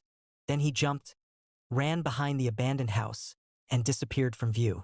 It was only then that my heart began to react. The tachycardia was so strong that I felt dizzy and faint. As the scene around me spun, I looked along the road that Petrus and I had walked only a few minutes earlier, seeking the figure that had given me the strength to defeat the dog. It was a nun. Her back was to me, and she was walking toward Azofra. I could not see her face, but I remembered her voice, and I guessed that she was in her early 20s. I looked in the direction from which she had come. She had appeared from a narrow path that seemed to lead nowhere. It was she. It was she who helped me, I murmured as my dizziness grew worse. "Don't start creating fantasies in a world that is already extraordinary," said Petrus, supporting me by the arm. "She comes from a convent in Canis, 3 or 4 miles from here. You can't see it from here." My heart was still pounding, and I was sure I was going to be sick. I was too upset to speak or ask for an explanation. I sat down on the ground, and Petrus threw some water on my forehead and on the nape of my neck. I remembered that he had done the same thing after we had left the woman's house. But that day I had cried for joy. Now the sensation was just the opposite. Petrus let me rest a bit. The water brought me around, and the nausea began to subside. Things slowly returned to normal. When I felt restored, Petrus said we should walk a little, and I obeyed. We walked for about 15 minutes, but the exhaustion returned. We sat down at the foot of a rallo, a medieval column supporting a cross. Such columns marked a number of stretches along the Jacobean route. "Your fear has hurt you much more than the dog did," said Petrus as I rested. I wanted to understand that absurd encounter. In the life on the road to Santiago, certain things happen that are beyond our control. When we first met, I told you that I had read in the gypsy's eyes the name of the demon you would have to confront. I was surprised to learn that the demon was a dog, but I did not say anything to you about it at the time. Only after we arrived at that woman's house, when for the first time you showed the love that consumes, did I see your enemy. When you chased away that woman's dog, you did not place him anywhere. You didn't hurl the spirits into a drove of pigs that was thrown over a precipice, as Jesus did. You simply chased the dog away. Now his force wanders along behind you, without a destination. Before finding your sword, you are going to have to decide whether you want to be enslaved by that force or whether you will dominate it. My fatigue began to pass. I took a deep breath and felt the cold stone of the roll against my back. Petrus gave me some more water and went on. Cases of obsession occur when people lose their mastery over the forces of the earth. The gypsy's curse had frightened that woman, and her fear had opened a breach that the messenger of death was then able to penetrate. This doesn't always happen, but neither is it rare. Your confidence and your sense of mastery depend a great deal on how you react to threats made by others. This time it was I who remembered a passage from the Bible. A verse in the book of Job says, "For the thing that I greatly feared is come upon me." A threat leads to nothing if it is not accepted. In fighting the good fight, you should never forget that. Just as you should never forget that both attacking and fleeing are part of the fight. What isn't a part of the fight is becoming paralyzed by fear. I had not felt fear when the dog was there. This had surprised me, and I told Petrus about it. I could see that you felt no fear. If you had, the dog would have attacked you. And without a doubt, he would have won the fight. Because the dog was not afraid either. The strangest thing, though, was the arrival of that nun. When you sensed the presence of something positive, your imagination concluded that someone had arrived to help you. And this, your faith, saved you. Even though it was based on an assumption that was absolutely false. Petrus was right. He laughed at me and I laughed too. We got up to resume our walking. I was already feeling better. "There is one thing you have to know, though," said Petrus as we moved on. "The duel with the dog will end only with a victory for you or for him. He will be back, and the next time you must try to take the fight through to the end. If you don't, his presence will worry you for the rest of your life." In the encounter with the gypsy, Petrus had told me he had learned the name of the demon. I asked him what it was. "Legion," he answered, "because he is many." We passed through fields that the farmers were preparing for sowing. Here and there, some peasants operated crude water pumps in the centuries-old fight against the arid soil. Along the edge of the road to Santiago, stones had been piled into endless walls, crisscrossing the fields. I thought about how, in spite of all the centuries during which that soil had been worked, stones still surfaced. Stones that could break the blade of a plow, render a horse lame, and leave calluses on the peasants' hands. It was a battle every year, a battle that would never end. Petrus was quieter than usual, and I realized that he had said almost nothing since morning.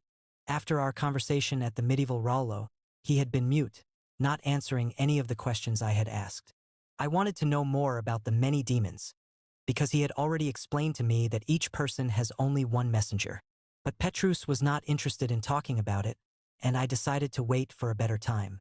We climbed a small rise, and from the top we could see the main tower of the church at Santo Domingo de la Calzada. I was glad to see it. I began to think about the magical comfort of the Parador Nacional. From what I had read about it, the building had been constructed by Santo Domingo himself as a shelter for pilgrims. Saint Francis of Assisi had stayed there on his way to Compostela. Everything about it excited me. At about 7 o'clock that evening, Petrus said we should stop. I was reminded of Roncesvalles and of the slow pace we had taken when I had needed some wine to warm me, and I was afraid that he was preparing something like that. A messenger would never help you to defeat someone else. Messengers are neither good nor bad, as I have already told you, but they have a sense of loyalty among themselves. Don't rely on your messenger to help you defeat the dog. Now it was my turn not to want to talk about messengers. I wanted to get to Santo Domingo. The messengers of people who have died can occupy the body of someone who is dominated by fear. That is why, in the case of the dog, he is many. Messengers were invited in by the woman's fear. Not just the murdered gypsy's messenger, but all of the many messengers who wander in space, seeking a way to establish contact with the forces of the earth. He was finally answering my question, but there was something in the way he spoke that seemed artificial, as if this were not what he really wanted to say. My instincts told me to be wary. "What do you want, Petrus?" I asked him, a bit irritated. My guide did not answer. He walked into the field toward an ancient, almost leafless tree that stood about 30 yards from us. It was the only tree visible on the entire horizon. Since he had not given me the signal to follow, I stood where I was. And I saw a strange thing happen. Petrus walked around the tree several times and said something out loud, while he looked at the ground. When he had finished, he gestured for me to come over. "Sit here," he said. There was a different tone to his voice, and I couldn't tell whether it was friendliness or irritation. "Stay here. I will see you tomorrow in Santo Domingo de la Calzada." Before I could say a word, Petrus continued, "One of these days, and I guarantee you that it will not be today, you are going to have to confront the most important enemy you will meet on the road to Santiago, the dog. When that day comes, you can be sure that I will be close at hand and will give you the strength you need to fight him. But today you are going to confront a different type of enemy, an unreal enemy that may destroy you or may turn out to be your best friend: death. Human beings are the only ones in nature who are aware that they will die. For that reason, and only for that reason, I have a profound respect for the human race, and I believe that its future is going to be much better than its present. Even knowing that their days are numbered and that everything will end when they least expect it, Match found. people make of their lives a battle that is worthy of a being with eternal life. What people regard as vanity, leaving great works, having children, acting in such a way as to prevent one's name from being forgotten, I regard as the highest expression of human dignity. Still, being fragile creatures, humans always try to hide from themselves the certainty that they will die. They do not see that it is death itself that motivates them to do the best things in their lives. They are afraid to step into the dark, afraid of the unknown, and their only way of conquering that fear is to ignore the fact that their days are numbered. They do not see that with an awareness of death, they would be able to be even more daring, to go much further in their daily conquests, because then they would have nothing to lose, for death is inevitable. The possibility of spending the night in Santo Domingo was looking more and more remote. But now I was interested in what Petrus was saying. The sun itself was dying beyond the horizon there in front of us. Death is our constant companion, and it is death that gives each person's life its true meaning. But in order to see the real face of our death, we first have to know all of the anxieties and terrors that the simple mention of its name is able to evoke in any human being. Petrus sat down beside me under the tree. He said that he had circled its trunk a few minutes before because it reminded him of everything that had happened to him when he had been a pilgrim, bound for Santiago. Then he took from his knapsack 2 sandwiches that he had bought at lunchtime. "Here, where you are now, there is no danger," he said, giving me the sandwiches. "There are no poisonous snakes, and the dog will return to attack you only after he has forgotten this morning's defeat. And there are no bandits or criminals around here. You are in a spot that is absolutely safe, with one exception: the danger created by your own fear." Petrus pointed out to me that 2 days earlier, I had experienced a sensation that had been as intense and as violent as death itself, that of the love that consumes. And that at one point I had vacillated and been afraid. He said that I had been afraid. The pilgrimage.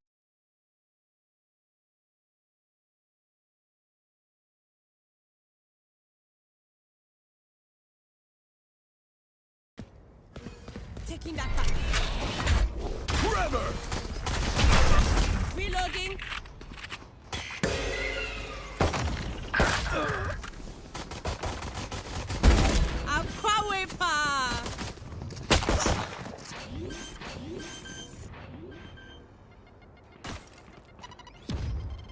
Spike planted. Reloading. Up and away. Someone's there. Last player standing. Denial active. Countermeasure broken.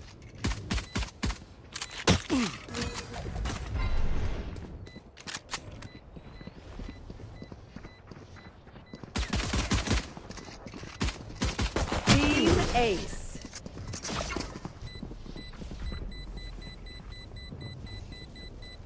I'll do my job, you do yours.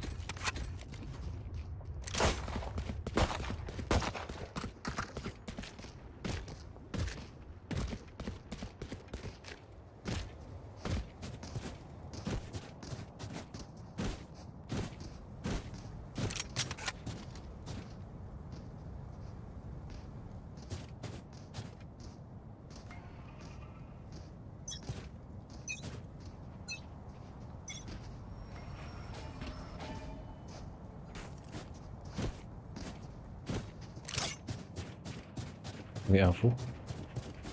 There's some people. B, B, B.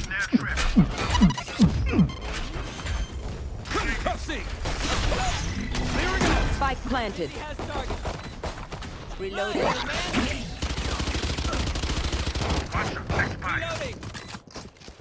Enemy missed.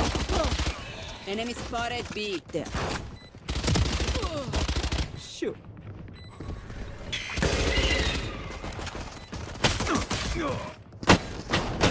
You're not. Reloading. Reloading. One enemy remaining. Reloading.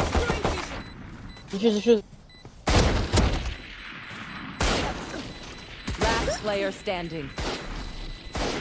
So,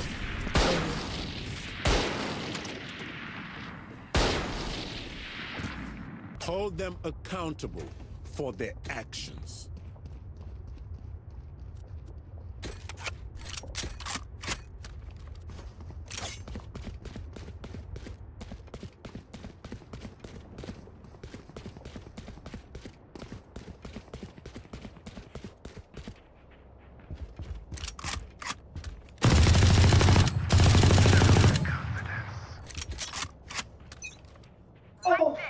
Look, garage. People A. 4 people.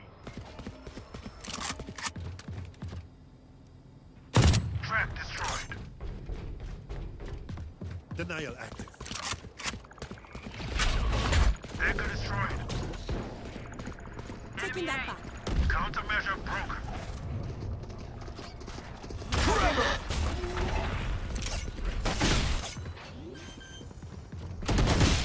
Enemy spotted A. Spike planted. Reloading.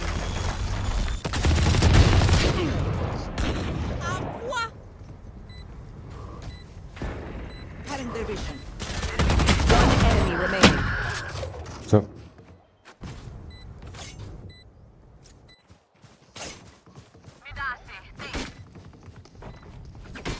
Team Ace.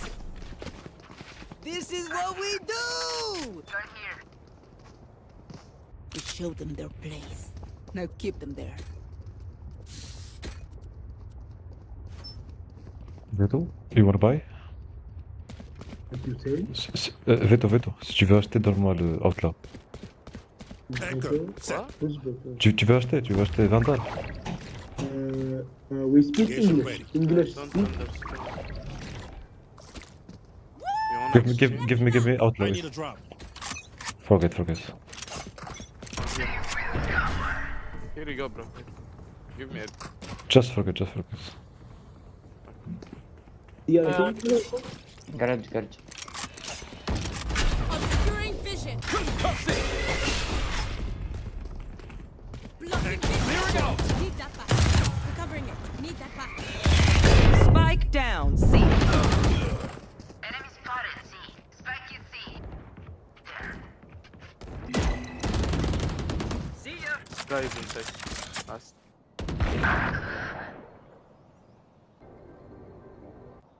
why is my thing not working?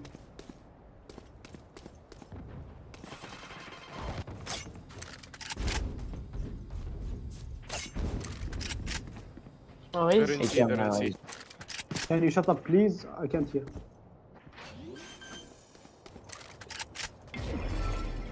Spike planted. Knocking them. One enemy Can't use that remaining. yet. Pulling them in. Shock. Yes, man.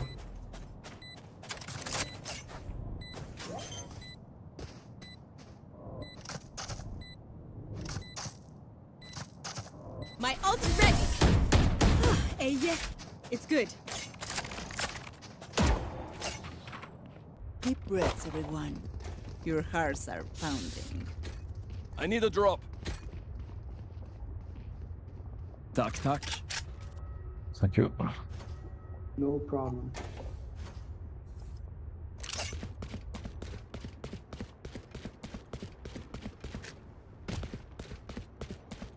Let someone go B.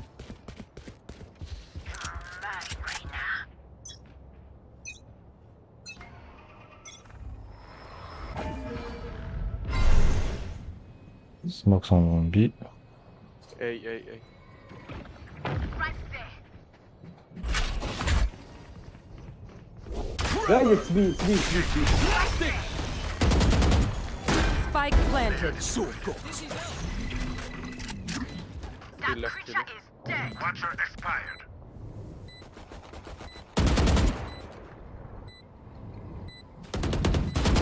Enemy mid.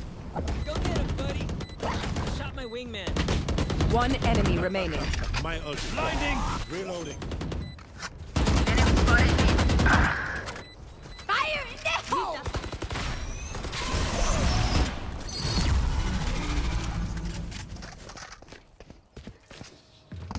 They're starting to panic. I can feel their Pulse quickening from here.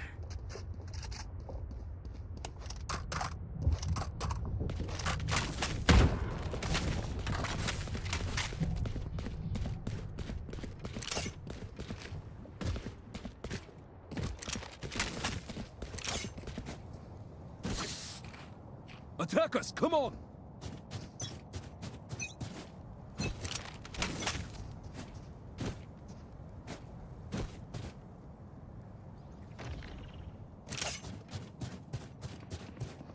Garage. Concussing! Clearing out!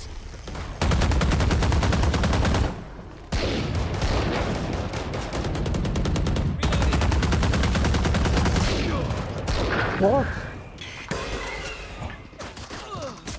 last player standing. Turn it all to dust.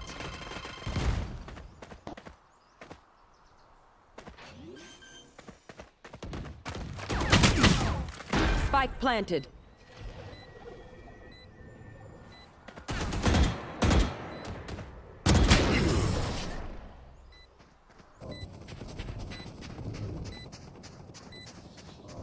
Find their habits, good and bad. Both can be exploited.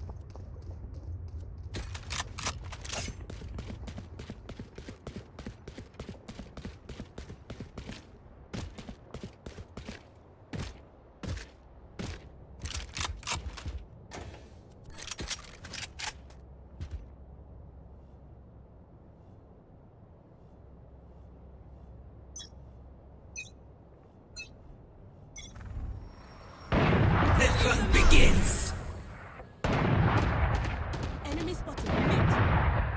Enemy spotted mid. Forever! Enemy spotted mid. One enemy remaining. Flawless. Very cool. So many ways to win. But we only need one. We will find it together. Right there. Careful there. Careful there.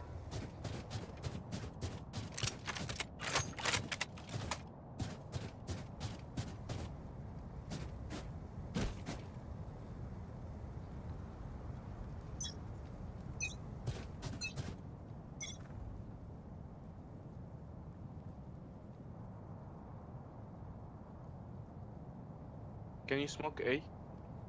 Can you do? Denial active. Enemy mid. Garage.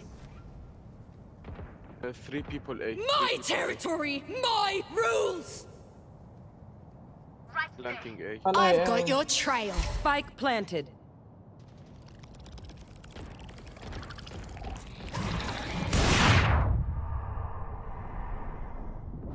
Oh, come on.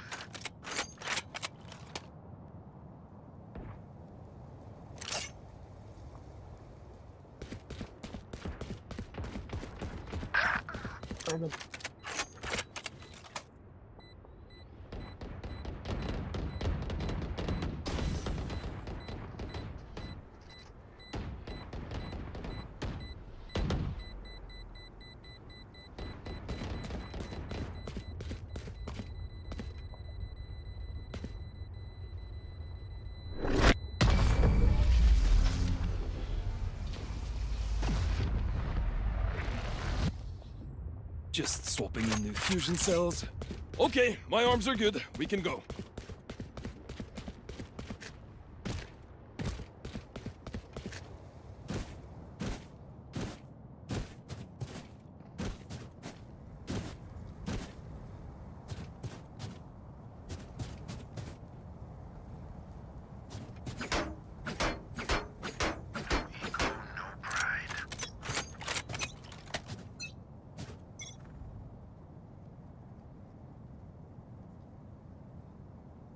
I think garage maybe. Guys, you're not playing? Veto, Reyna. Veto's my friend. He told me he's coming. Just a second. Okay, okay. But I don't know about Reyna.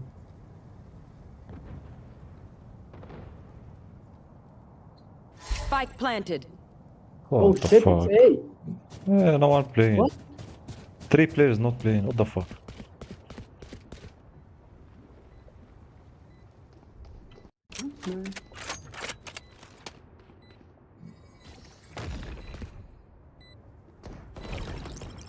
Enemy spotted A.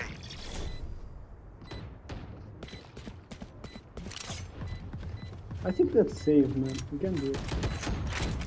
Enemy spotted A. Flash out!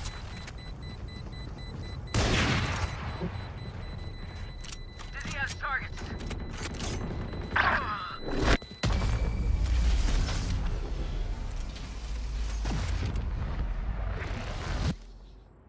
I call you Chale because it means you're my friend.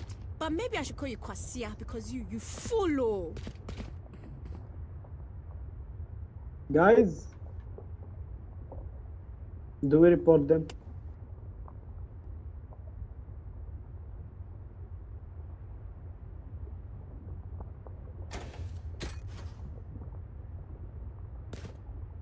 Rise and bring glory.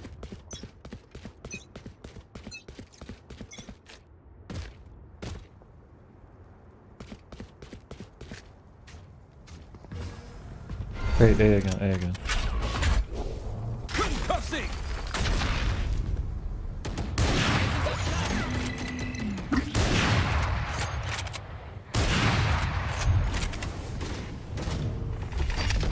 Blinding! Spike down A. My turn.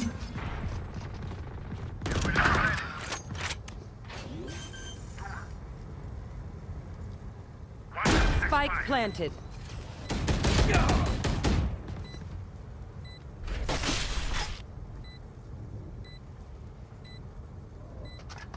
Blasting!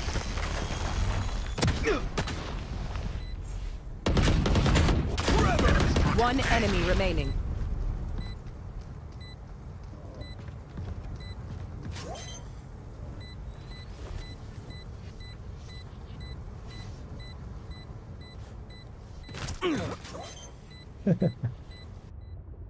What happened, man?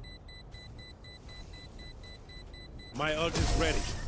Sure. I hate these things. Let's reset. Deep breaths and all that. Can you buy me, guys? Can someone buy me, please? Anyone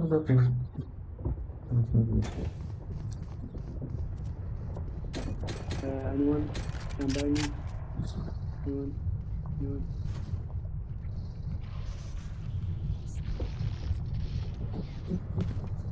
Let's have some fun. Okay.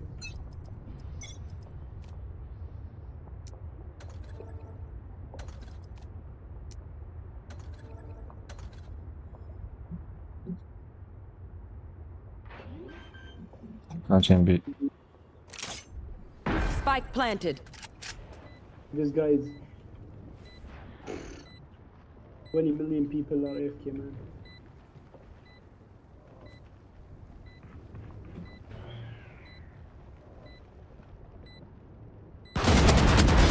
Pitiful. My ult's ready.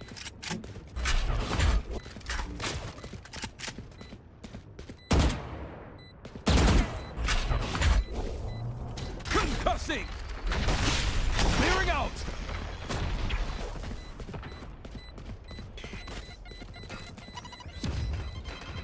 Just run away, just run away. Save.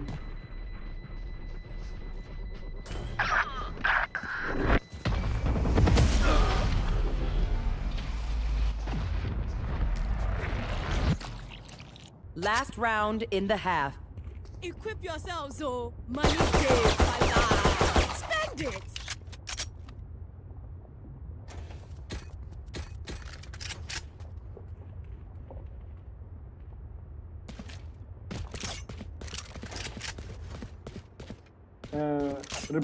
Report Vito 2. He's FK 2. He's been FK for 2 rounds.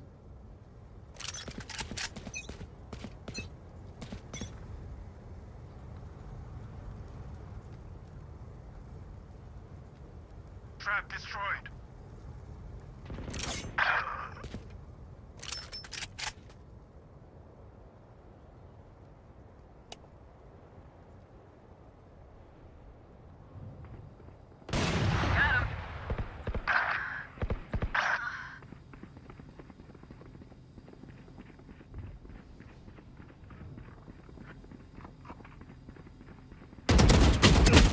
Last player standing.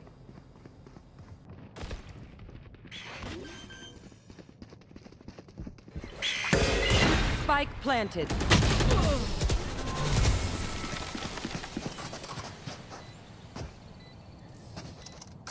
Switching sides.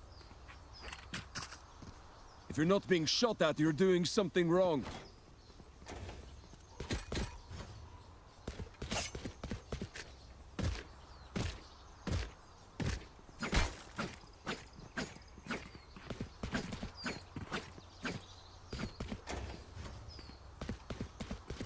Okay, this is how it is.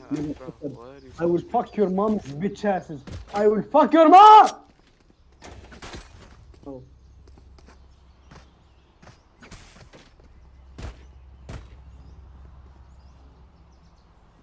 Let's see how it goes.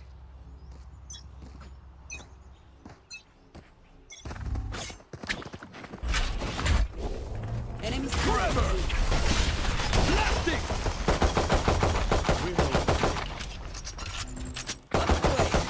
Reload. Somebody's there. Flash out! Let's go back, go back.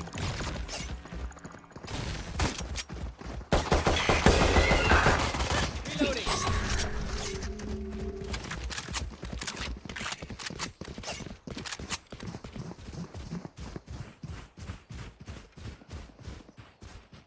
Wingman's gonna plant spike. That's not ready. Enemy spotted me. My wingman's down. Spike down B. One enemy remaining. I got the spike. Spike planted. Gun here.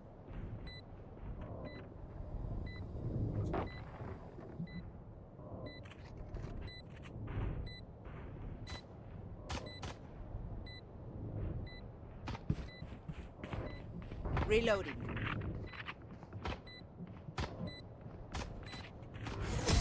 Don't worry, friends.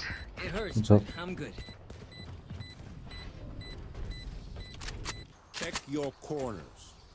Their success rides on our carelessness.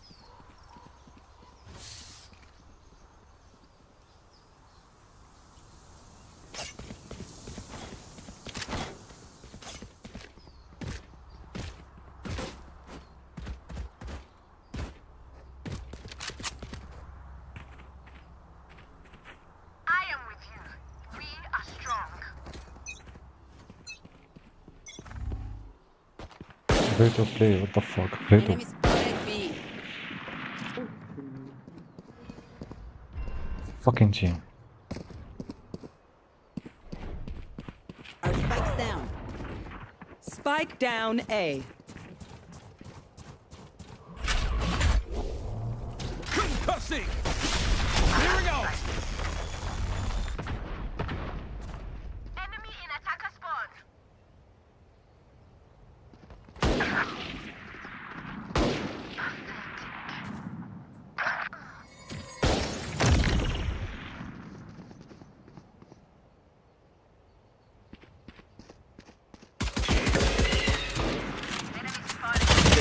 player standing.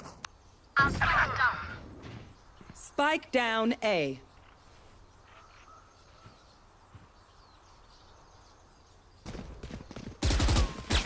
Thirty seconds left.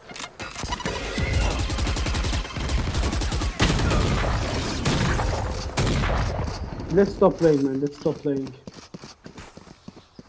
Take a moment to collect yourselves. Scattered minds make simple mistakes.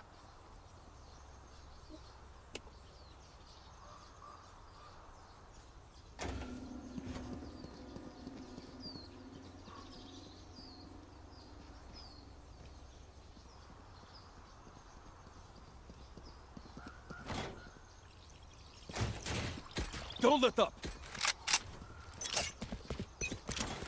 Trap set. Enemy spotted B. Reloading.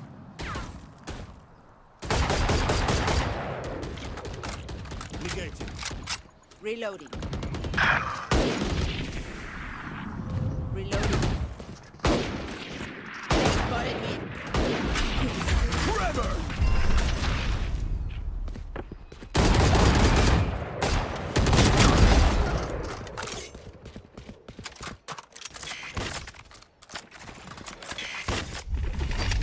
Blinding!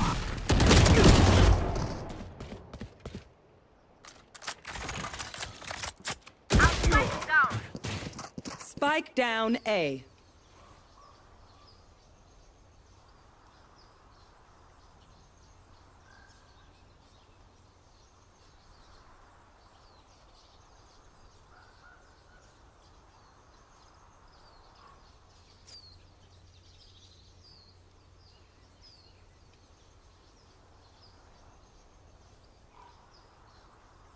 Thirty seconds left.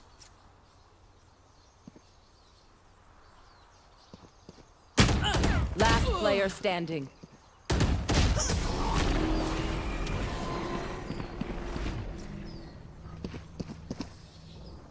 Look your enemy in the eye. It helps with accuracy.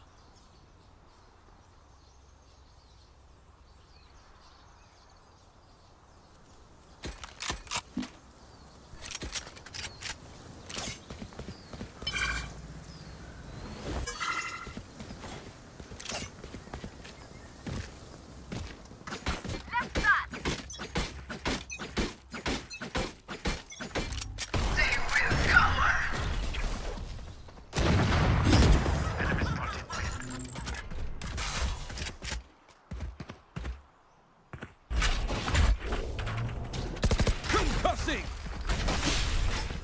Blasting! Flash out!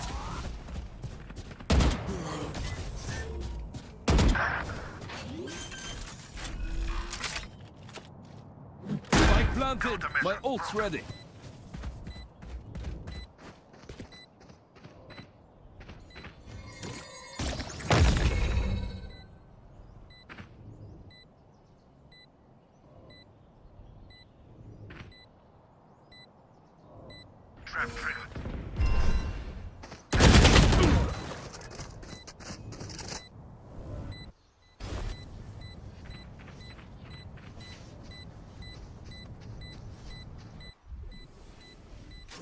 Last player standing. Move aside.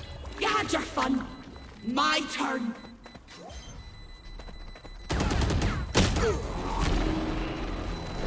Clutch.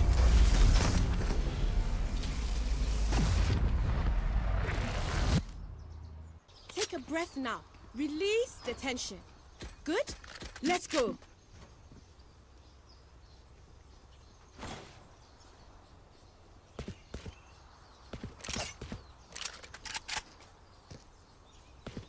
Right there. Take it, Reyna, take it. Reyna, what is different? Why is not playing from 10 rounds?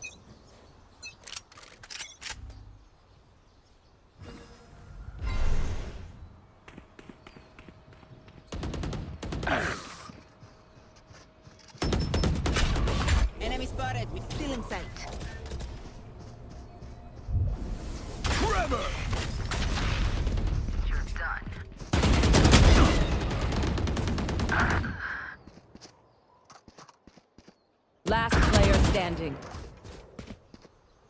That's not ready.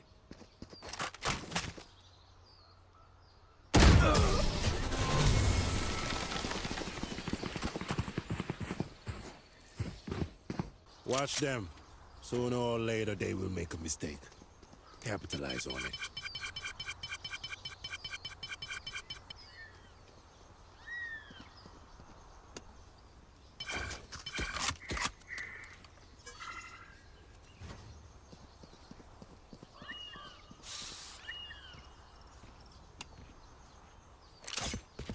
Security en route.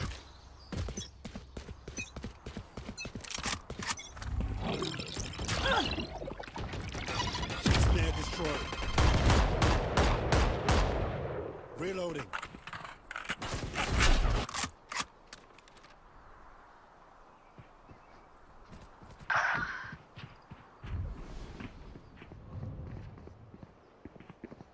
Last player standing.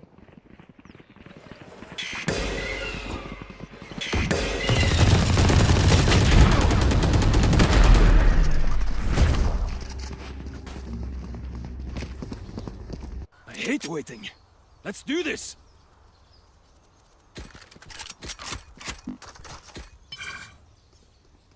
My ult's ready.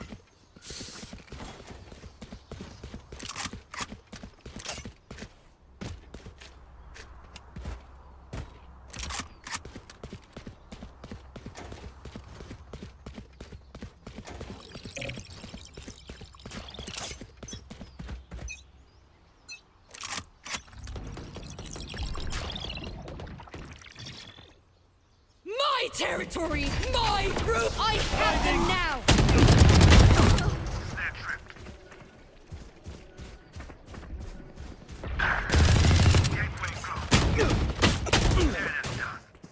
Spike down mid. Last player standing. I've got your trail.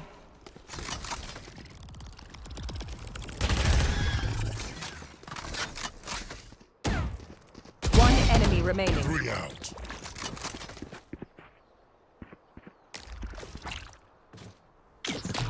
Denial active.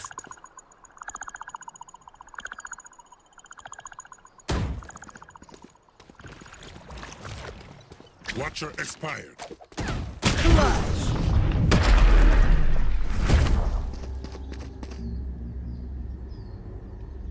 Match point. Rely on each other. They send us in groups for a reason.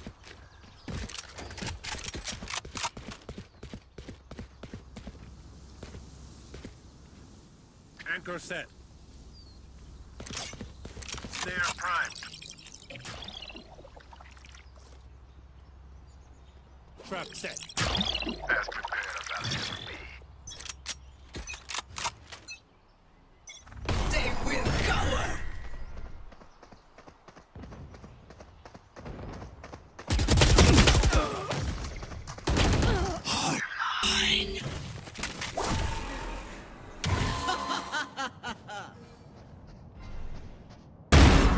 The rush. The hunt begins. 3 souls.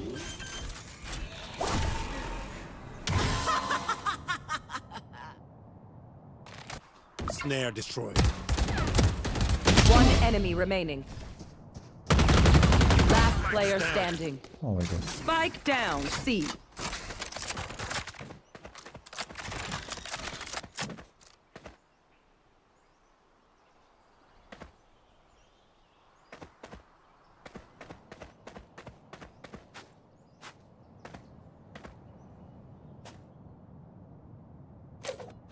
I have the spike. Clutch. Defenders win.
كان ومن موراها فهمتي بحال كاين واحد اوبسيون في ريوت بحال ديجا انستالي السلام وكتضغط عليكم. على الملف وكتمشي كديهم في كاين الملف وكتشارجيها الفانغارد صافي وغانت خدمتي فوالا عادي بلا ما تانستاليها من الاول.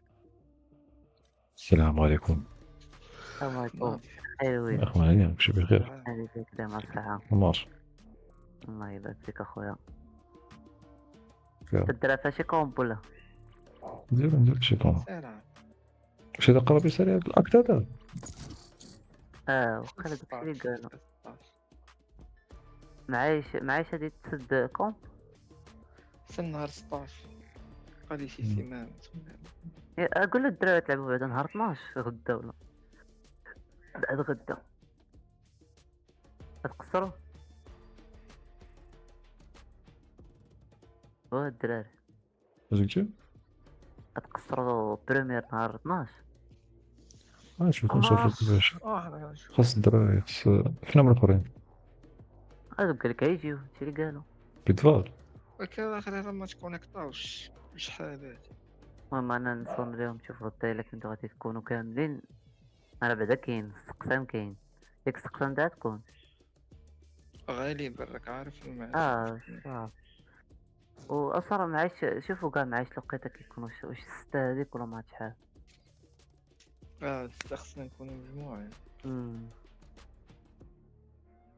امتى نشوف حتى الغدا نشوفوا بلا عندي كونتاكت تاعكم كاملين صيفط لكم الا كانت شي حاجه.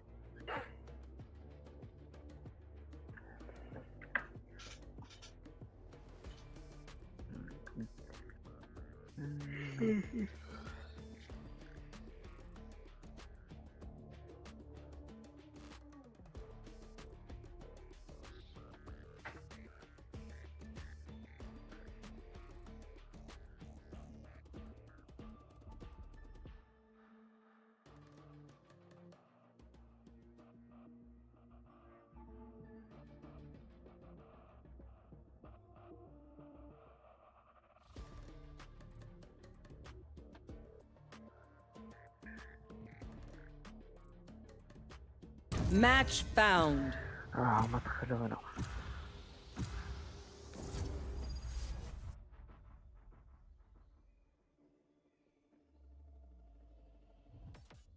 اوعى تسيبه رومان تقولها وانت راكب التاكسي يا اسطى ما تشغل العداد كده could you turn the meter on يا اسطى وقفني على جنب ايه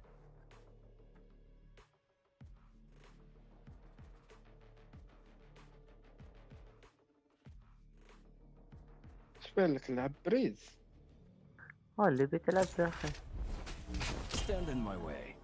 دابا انتم وجدكم سيرفر ولا شنو؟ نهبط. شحال دابا سيرفر واحد؟ شحال عندك من ار؟ لا لعبت بزاف نص. قول لك بدي. لا واحد الماتش قصرت فيه بلا لاعبين حنا جوج كونتر 5-2. واش درت ايفكا؟ يا صاحبي فينيكس تقصر بفينيكس. سير بيت لعبنا ترانا سير خد انت كلو.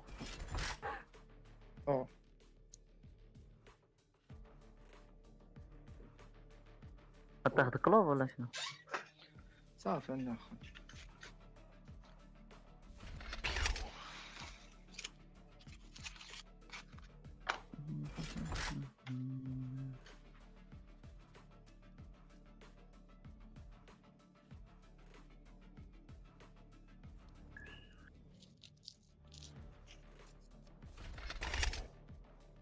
يلا اليوم قص نقلب في داك السوفتوير تاع الكاسك وانا لقى التويشيه زدت ليها الصوت وانا وهي تزاد. الكاسك عنده سوفتوير ماشي سوفتوير ما كيجي في سميتها سبونكليك سميتها راه كتجي اصلا هي مع الويندوز سميتها دي تي اس اوديو كنترول. دي تي اس اوديو ما عرفتيهاش؟ ويلي دابا انت الكاسك تاعك فاش كتحكم فيه بالصوت وداكشي منين؟ تحكم فيه بالصوت؟ انت صراحة عمري تحكمت جا مقاد خليته مقاد. ولكن الصوت تاعك واش كتسمع بنا مع اليمين وعلى اليسار ولا كتسمع عليه من اليسار حيت راه بحال ويز بحال دايره كان كيسمعهم بحال قلتي عليه من اليسار كيسمعهم في الوسط ما كانش لا انا كيقدر كنسمع كل واحد كنساوند ديالي انا وانت ما عندكش مشكل.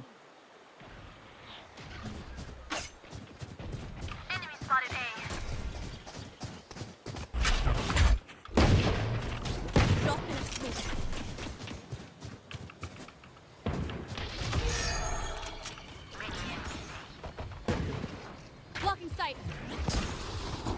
Reloading. One dead. Flash out! Reloading. Last player standing.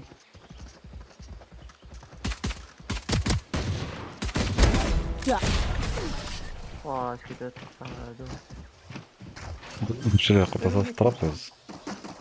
Reyna, time to hunt.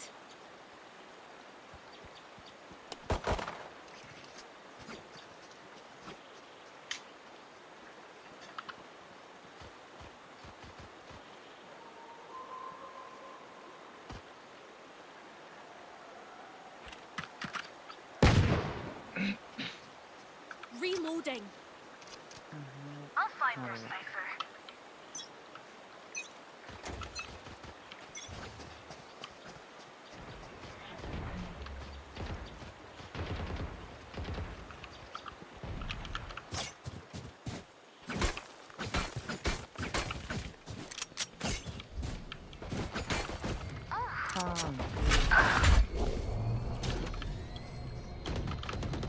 Concussing!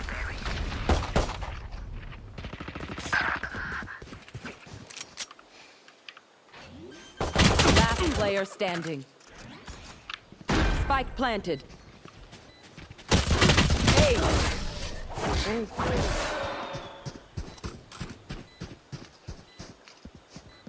That chamber's dressed like a fancy waiter. Let's ask him for the wine list. جدينا خوتنا سيرفر لعبي. Reloading. ها شنو السيرفر هذا؟ فرانكفورت اه علاه صافي. هاد باري فيه لي سميرف بزاف اصاحبي. واو كتعرف تقطع لا دواد شفت روحك بيه في باري. واو ما يمكنش. سي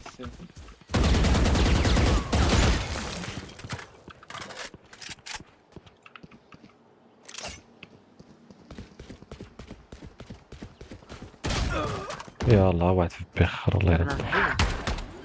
هو داك التشامبر كيدير لكم صاحبي راه مكنضر. Spike planted. كاين في بي.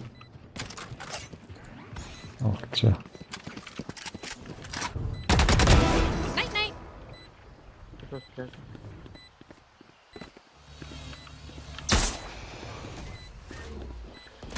Stealing sight.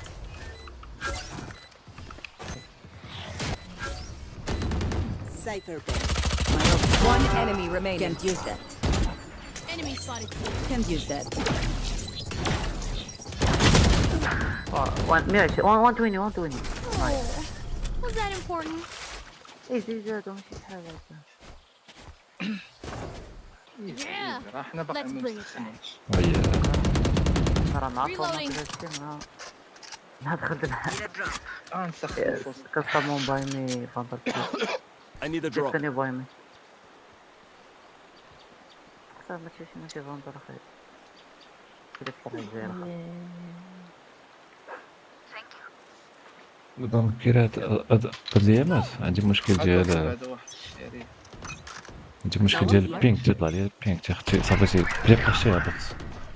مرة حتى انا وداكشي باش خسرت هاد الماتشات كاملين. No peeking.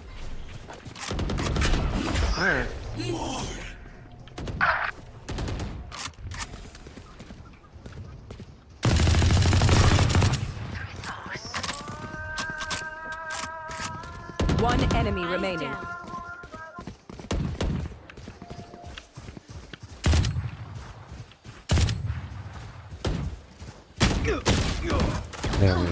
ويلي صعب ليش مشى. Be grateful like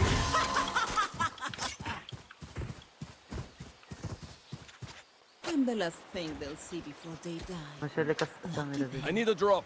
لا لا دير بريتش. Tak, tak.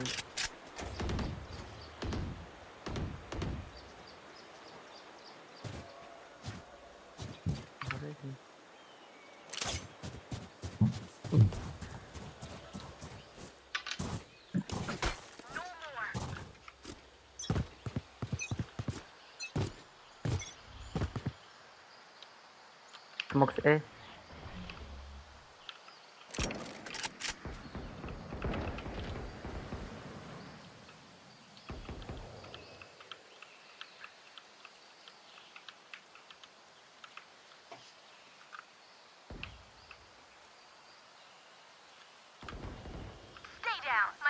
You had your fun. كيف لك يا زي؟ My turn. Spike planted. واو هنا. فين بلانشا فين؟ بي بيبي. Concussing. Clearing out.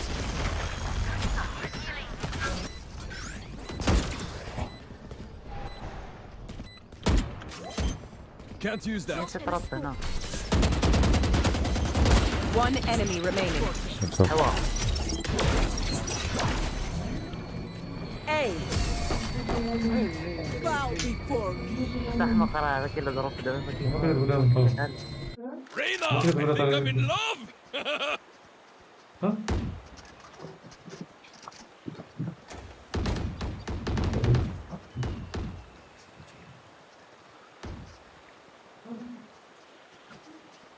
صراحة كان ضرب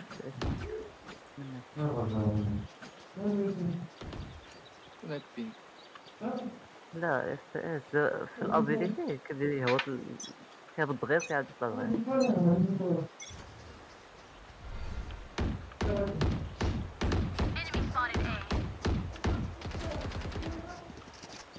Who's next?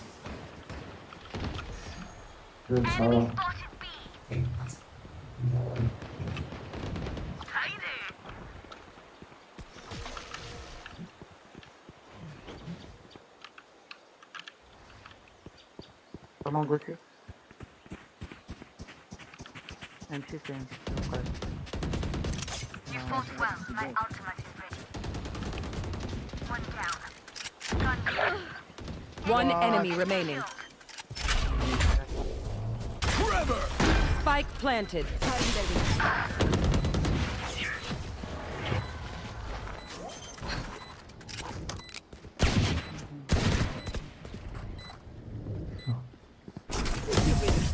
Reloading.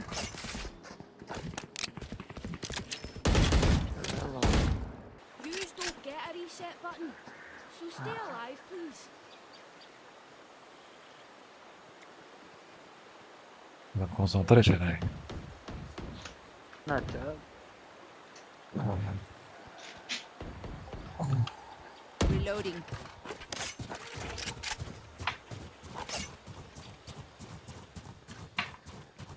This is gonna be fun.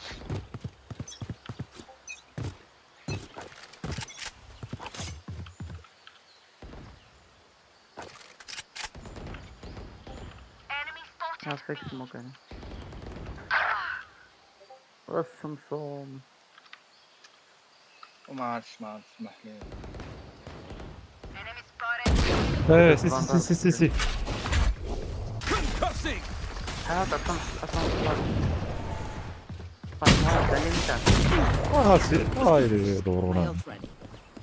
الراجل تاعي اللي ما سمعتش التيبا؟ لا ما يمكن. Enemy spotted B.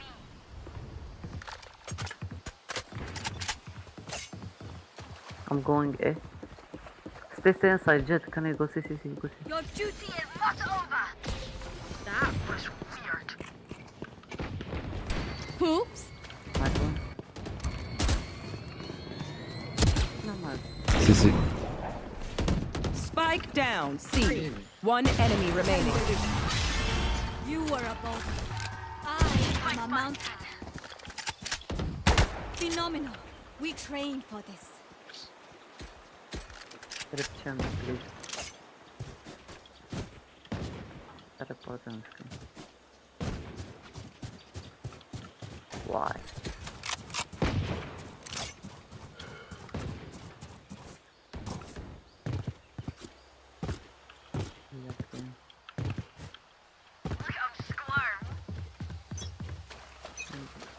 هذا تشامبر خرج اوتبينج تاعو فيك.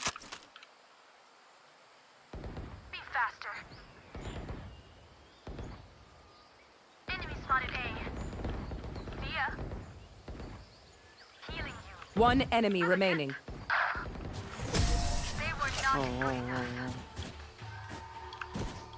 الزبال. They think they're better than us. I can tell. Reload. مالهم صراحة. في الأول راه غمقوا علينا هما في الأول.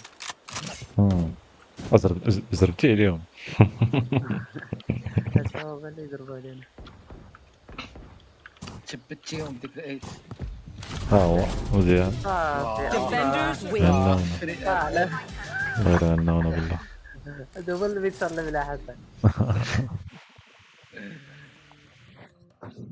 شرب بحال هذا طلعت الجول. انا زرت كيف؟ واو زيد 29. الله على حلاوة. صبر اني جاي. يدفي. شحال تقريبا؟ بزاف. بعد 2 دقائق. دغيا نطفي ولا صافي. جبتي؟ زعما بالريستارت تاع بس حيت ان شاء الله درت شي سيتينغز. سير على تا ستارتي انترنت سير على. يلا سير انا نستارتي وانا وياك. دقيقة نجي. سقسا من جديد.